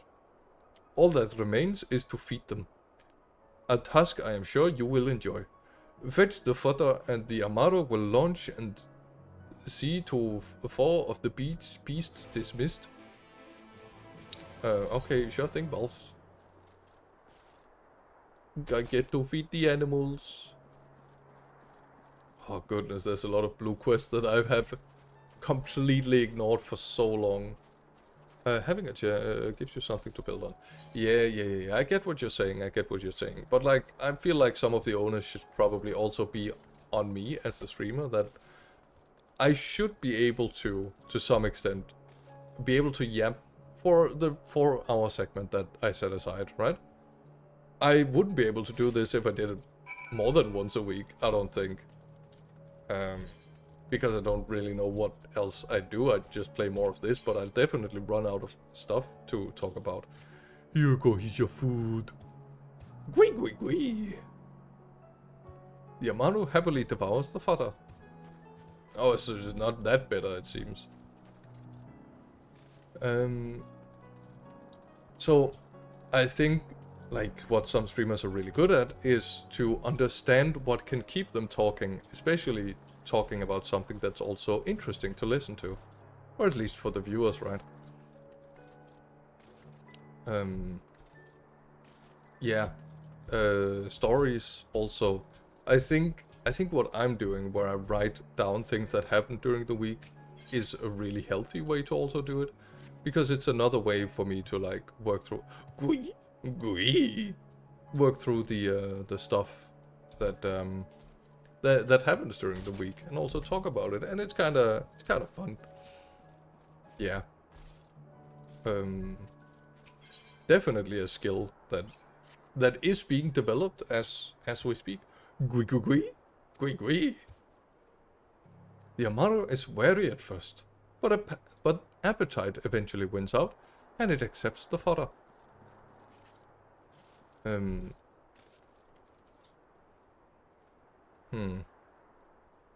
don't know, the stance looks... Why does this look so weird? I guess it was because, like, I've forgotten this race could also be male. Maybe that was the thing. Oh, Shenard! You have a quest for me, it's even blue. Quest sync. Oh there! If you're not otherwise occupied at the moment, how's about lending me a hand or two? They've got me on repair duty, and what with the sorry shape of this place is in, it's definitely not a one-man job. It's a simple enough task. Just take this here pail of mortar and find a couple of spots where the walls are looking ragged, and apply a healthy dab. Thanks, friend. What with our ranks thin as they are, we need all the help we can get. Okay. No problem. See, again, we have bracers. But why have bracers when it's always light? You know? What is that? Is that... Oh, it's a player. I thought it was like an island way off in the distance. No. It's just someone flying on like a cloud. I stepped in water. Oh, that's where we're going. Yeah, just a player. Equable Amaro. Gui? The Amaro reels at the smell, but accepts the fodder nonetheless. Yeah, and so what I'm trying to say is I'm still like they were built before the light came. They were likely built before the light came. Bro, they're 100 years old. At some point... Okay, so you see this? This part is wood. So that would not have lasted 100 years. One would assume that it would have fallen into disrepair in that time. Or, since it's not really affixed to anything, that it would just have been moved in lieu of, like, using something more useful. Like a open top brazier down here, so you could use the fire for something. Not that it's necessarily bad, it's clearly here for, you know, Because I'm not supposed to be here until after there can actually be night. So I understand there's like it's more than likely that they installed it after it became dark, even though canonically that's like only 1 day. So I think they were set up afterwards, if I were to hazard a guess. Oh my, look, it's an exclamation mark. This wall, it has a quest for me. It calls to me.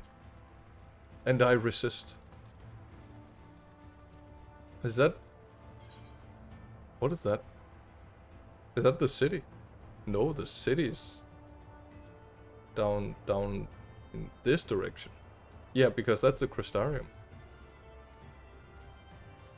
The Weathering. Ah, so that's probably where we're gonna go do our thing. Oh yeah, that's the place I'm attacking. Yeah. It makes sense. And they have a Zeppelin. Cool stuff, bro. Okay. Okay, Luna. The Amaro Fett. Good. The rest have already been dosed, so we need not fear any of our mounts succumbing to the dream powder. All units are now entered the final stages of their preparations. The time is nigh. It's becoming more Indian the more I talk. Make ready, and await deployment atop the watchtower. I will send your uniform along as soon as it arrives. That is all. May night smile upon us. Ding ding. So, I guess the next part would be starting the attack. I don't think I'm gonna start the attack tonight. Or maybe I have 20 minutes, 15 minutes. If it's... I had the idea of not doing it if it was a... Oh, it's because it's all the way up there? Question mark? Sure not. Oh yeah, that's the guy with the quest. I had the idea of not wanting to do it if it would like start a new dungeon. But if it's not a new dungeon, I might be able to, you know, schwang-dangle it in just as they say, just like a few minutes here. See, here's a brazier that's actually lit. Damn, that's pretty lit. Psychish. Concerned about the morale. Well, concern yourself with that. Oh, but only that brazier is lit. Alright, sure thing. God, it must be shite to walk up this. Oh. Reinforcing material. Here you go. Let me just... Oh, whoops. Well, he'll probably not notice. Oh, this is a nice view. Damn, we're climbing. We're climbing up. It's our moment. Yeah. You know, I watched that movie specifically with the intent that I was going to hate it. Because I'm just kind of a hater. Though I try not to be. And I did have to admit, it was aight. It was aight. No, it is a thingamabob. It is a dungeon. The operation is ready to commence. Stand by. During operation, some of your gear will be glamored. Your statistics and abilities will be unaffected. Ah, well, it's just an instance. I think I can do that in 15 minutes. It's all good.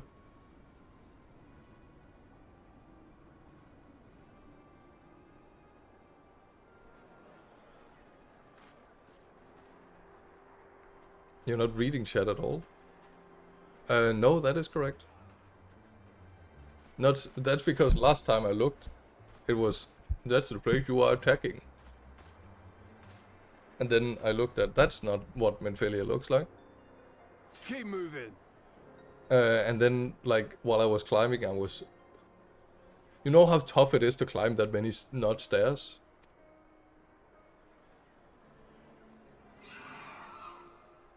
Yeah, I'm taking it. What now?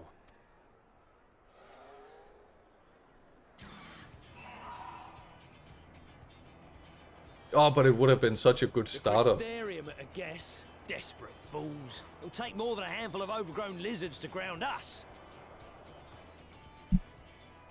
Baby.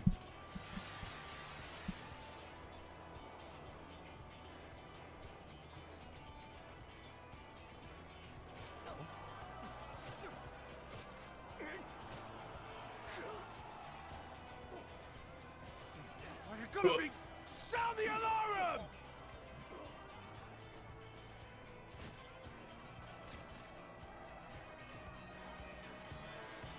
Damn.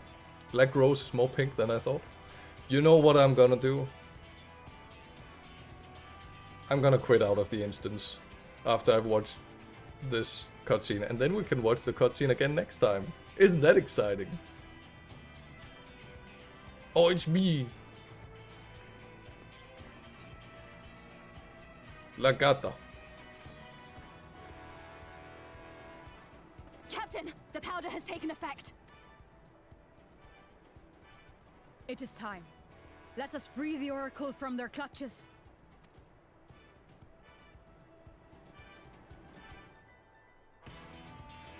Boom, boom, boom, boom. This music kind of slaps. It's like very funky. It doesn't fit, but I like it.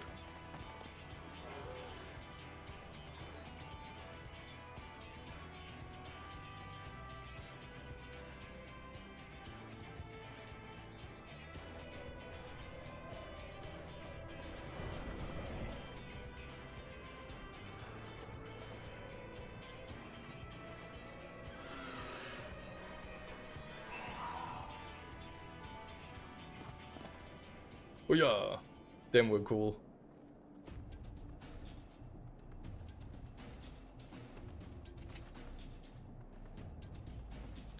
Oh, epic.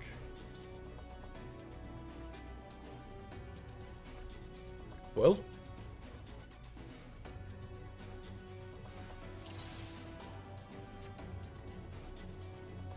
Oh, there's isn't there a...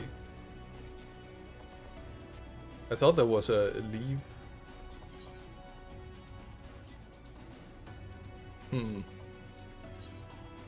Well, I can just try and log out. Press U.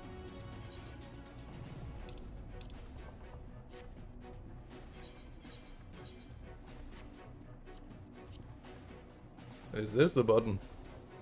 It was O. Community finder. Party list setting, channel, solo, return. Cannot use return at this time. The right one first. What, you? Oh yeah, leave, but it's grayed out. A duty penalty can be incurred. Okay.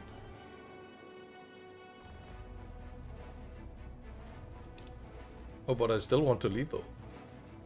I guess I can't leave. Okay, wait. You know what? Log out.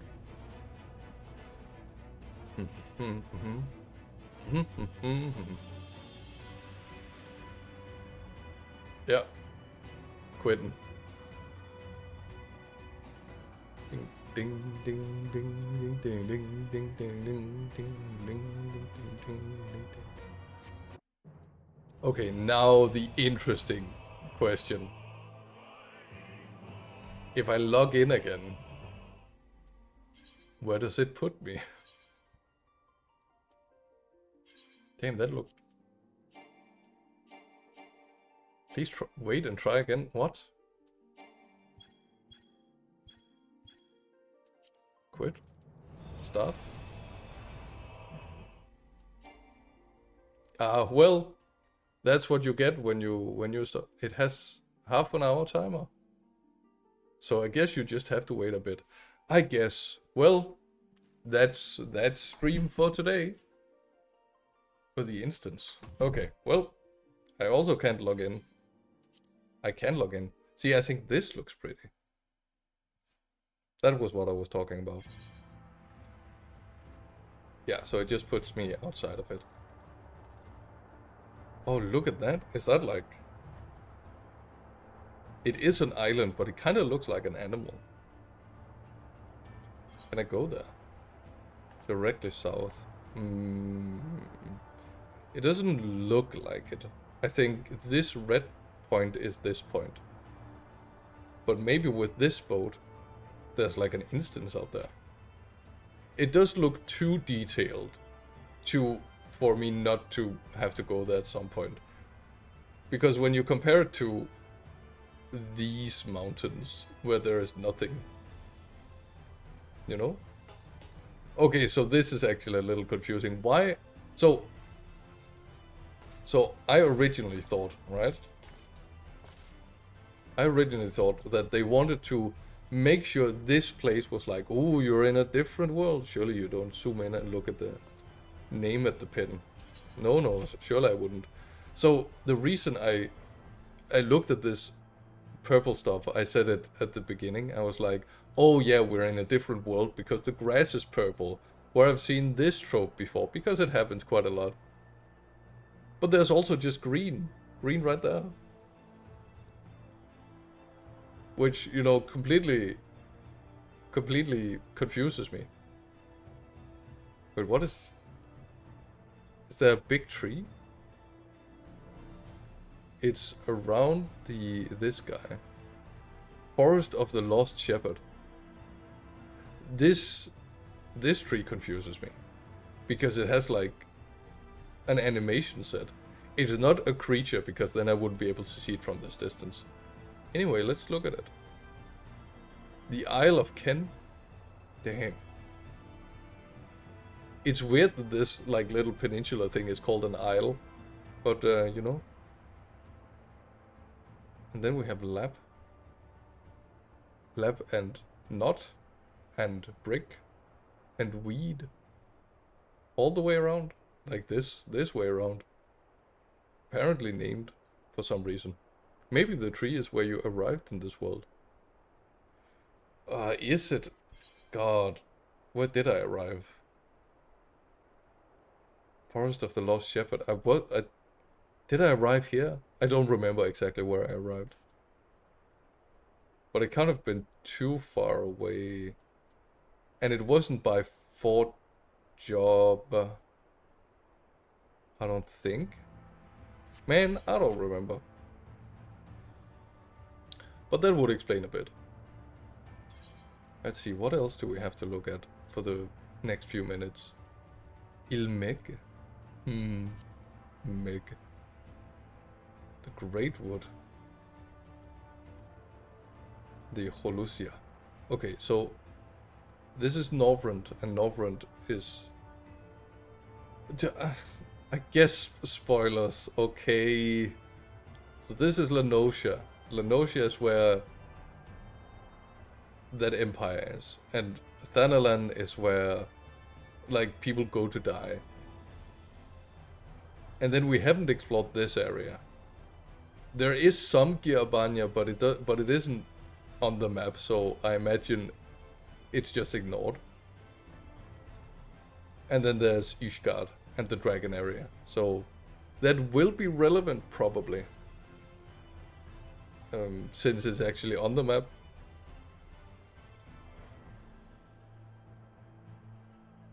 Wait, can I not? Why can't I click these areas? Is it because it's through Norvrend? Ain't no... Wait. Oh, it is.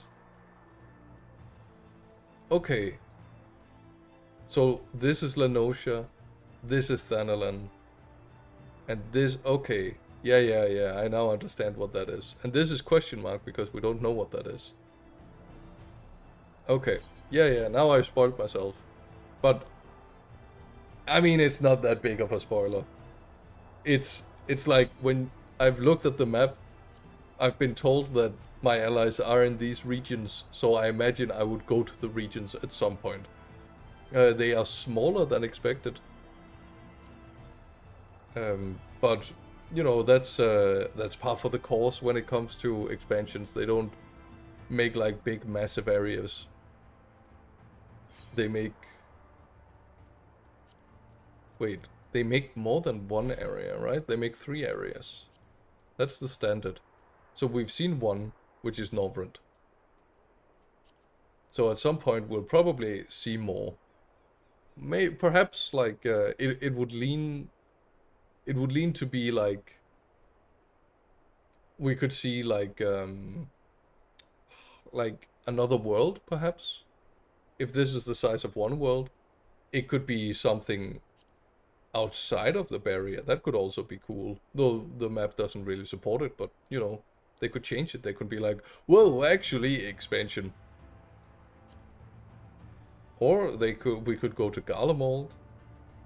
Or we could go up here, which is apparently important. The British Isles, as they're called. We could go to this random place. We could go to Hingashi, wouldn't that be cool? Like, there are a few places that we could go. I would be, I do hope that we would go to all of the different worlds that they have talked about and revealed. That would be kind of neat. Though, it does seem like a huge undertaking. It's like, in the beginning when you look at, oh, what's it called? Like, you have to go to the different city-states, and like in vanilla. Like, vanilla doesn't seem like that much of like a hassle, but then it just turns into more and more and more of a hassle, and then you realize you're 1/3 of the way through the hassle. Oof. Then, yeah. But it is high up, this place. I think they're good at like placing things where you have to go pretty high up, so you get to enjoy the view and the vista. Hasta la vista. Okay, well, not a cannon, but a telescope. But what is a telescope but a cannon for your eye? What do you have to say for yourself? I have to admit, this telescope isn't much use after the sun goes down. Maybe I could try fitting a lamp under the lens. Do you think that will help? What? Telescope isn't of much use after the sun goes down. Damn, dude. Apropos, I don't think you have done the quest that allows you to find vistas. I don't believe you. It can't be. Flash sit. Okay, we can do that a little more correctly. Flash sit. Shot. Sit. There we go. Well, I guess I'll just manually go into first person view. Nice. Okay, so I've been to the Alps, right? This is important. I have to say this. I've been to the Alps. And there are 2 general kinds of mountains. As a Dane, this is a foreign concept to me. What do you mean? Tall thing, not mountain. All mountain. All the same. But the 2 general types are these tall, like brown and gray mountains, right? And then we don't see them here. A little bit on around this place with where the castle is on. But the other type is like a rolling mountain. What is a hill? Let's just call it a mountain and be done with it. Yeah, exactly. But we have rolling hills where like it's green and there's vegetation all the way up. And I find those mountains to be beautiful. And I talked to a Scotsman about it. And his take was like, oh, he hated those rolling hills, those green mountains. Dare you speak ill of Sky Mountain. Yeah. Exactly. So yeah, he really liked, we did some road trips together. And he really liked the Grey Mountains, the big old granite jagged mountains. He found them so impressive, and I looked at them and I was like, they just look dead. They look boring to me. To me, I need to preface. Like, I look at this and I don't see anything going on. It's like when people look at a desert and they're like, wow, this desert is so pretty. It's so beautiful. And I'm like, I don't get it, man. It's just rocks. If rock tall, if rock small, rock still rock. This is why I'm not a geologist. But when it's full of vegetation, I always think like, ooh, what secrets it holds. What manner of life goes on in those mountains. That I find that so enticing. And I find it so beautiful, like something is happening there. But one thing I will say that I find beautiful, despite the non-organic nature of it, I do like a good lake or a good ocean. I find it so pretty and so beautiful to look at. Geologists are why you should always carry an obsidian dagger. Yeah, exactly. Because when you pull out the obsidian dagger, they will immediately explain to you that an obsidian dagger is highly ineffective as a weapon. Because it will simply break off, it will shatter, it's a very brittle material, doesn't work that well as like a combat weapon, theoretically. And while they're distracted, you hit them in the head with a bat. And they won't see it coming. I will say, I do have some criticism of that meme. It is that an obsidian dagger is a hella good weapon, actually. Because it's so sharp, bro. It's so... It doesn't last for many stabs. So it's not like good in like an army setting. Because then it breaks really easily. However, you don't need it to stab 100 guys. You just need to stab the geologist. Yeah. But that said, I don't like swimming when it's really deep. Because I don't know what's going on beneath me. It's like my... like fear... like I have a minor fear of the deep. Like fear of not being able to see what's going on beneath me and not being able to hide also. It's like a big yikes feeling for me. So I don't like big flat plains, which is awkward considering where I live. And I don't like being in deep water, which is also awkward considering where I live. But it's still pretty though. I will give it that. Know that feeling, but only when the water is clear. Yeah. I get that. Because then you also can't see what's going on beneath you. Which is just extra nasty. Nasty and nasty. And also, like, it has got to have something to do with playing Jack 2 and Jack 3, where when you swim too far out, there's just a monster that grabs you. Big spook. When the water is clear, I'm good.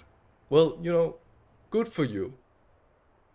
I'm also fairly calm when there's a lot of other people around me. Because, you know, strength in numbers, and by that I mean, when the monster comes, it'll probably only grab one of us. And if it's a big octopus, well, it'll only be able to grab 8 of us. So I'll just make sure that there's more than, like... If there's more than 16 people, I'm good. Because, you know, I'm a lucky bastard, so I'll probably survive. And if it's a squid, then it has 10 tentacles. And not 8 tentacles. Yeah, so I think that marks the 4-hour point. I think we're good. I think now would be a fine time to end. Thank you all for showing up. Especially you, Bastian, who has since left. You were here in the beginning. Don't think I didn't notice you. But yeah, you're gone. And that's okay. People leave. I can only be so entertaining after all. And also you have lives to lead. It's all good. Yeah, so have a good one. I will have to say though, I think it's because it's getting dark, so like it's harder for it to like see when I'm blinking and when my eyes are closed. But I will show you a little bit of something. When I take my glasses off, it just can't see my eyes being open. It's so confused. It's like this man's eyes are too small. I am Brock in real life, I swear to God. It's just like, no, this man, no eyes on this man. But when I put them back on, it's like, oh shit, those are eyes. I see what's going on. Yeah, but because it is dark, it has a little harder time to like pick it up. Yeah, and with that, end of stream. They've been cool today. Oh, that's good. That's good. It's a good thing that it works. You get better at piloting this thing, I think, maybe. I was more aware of it last time, but like, I couldn't make it work properly. I'm still really happy with the... How did I do it? Me, Angie, me.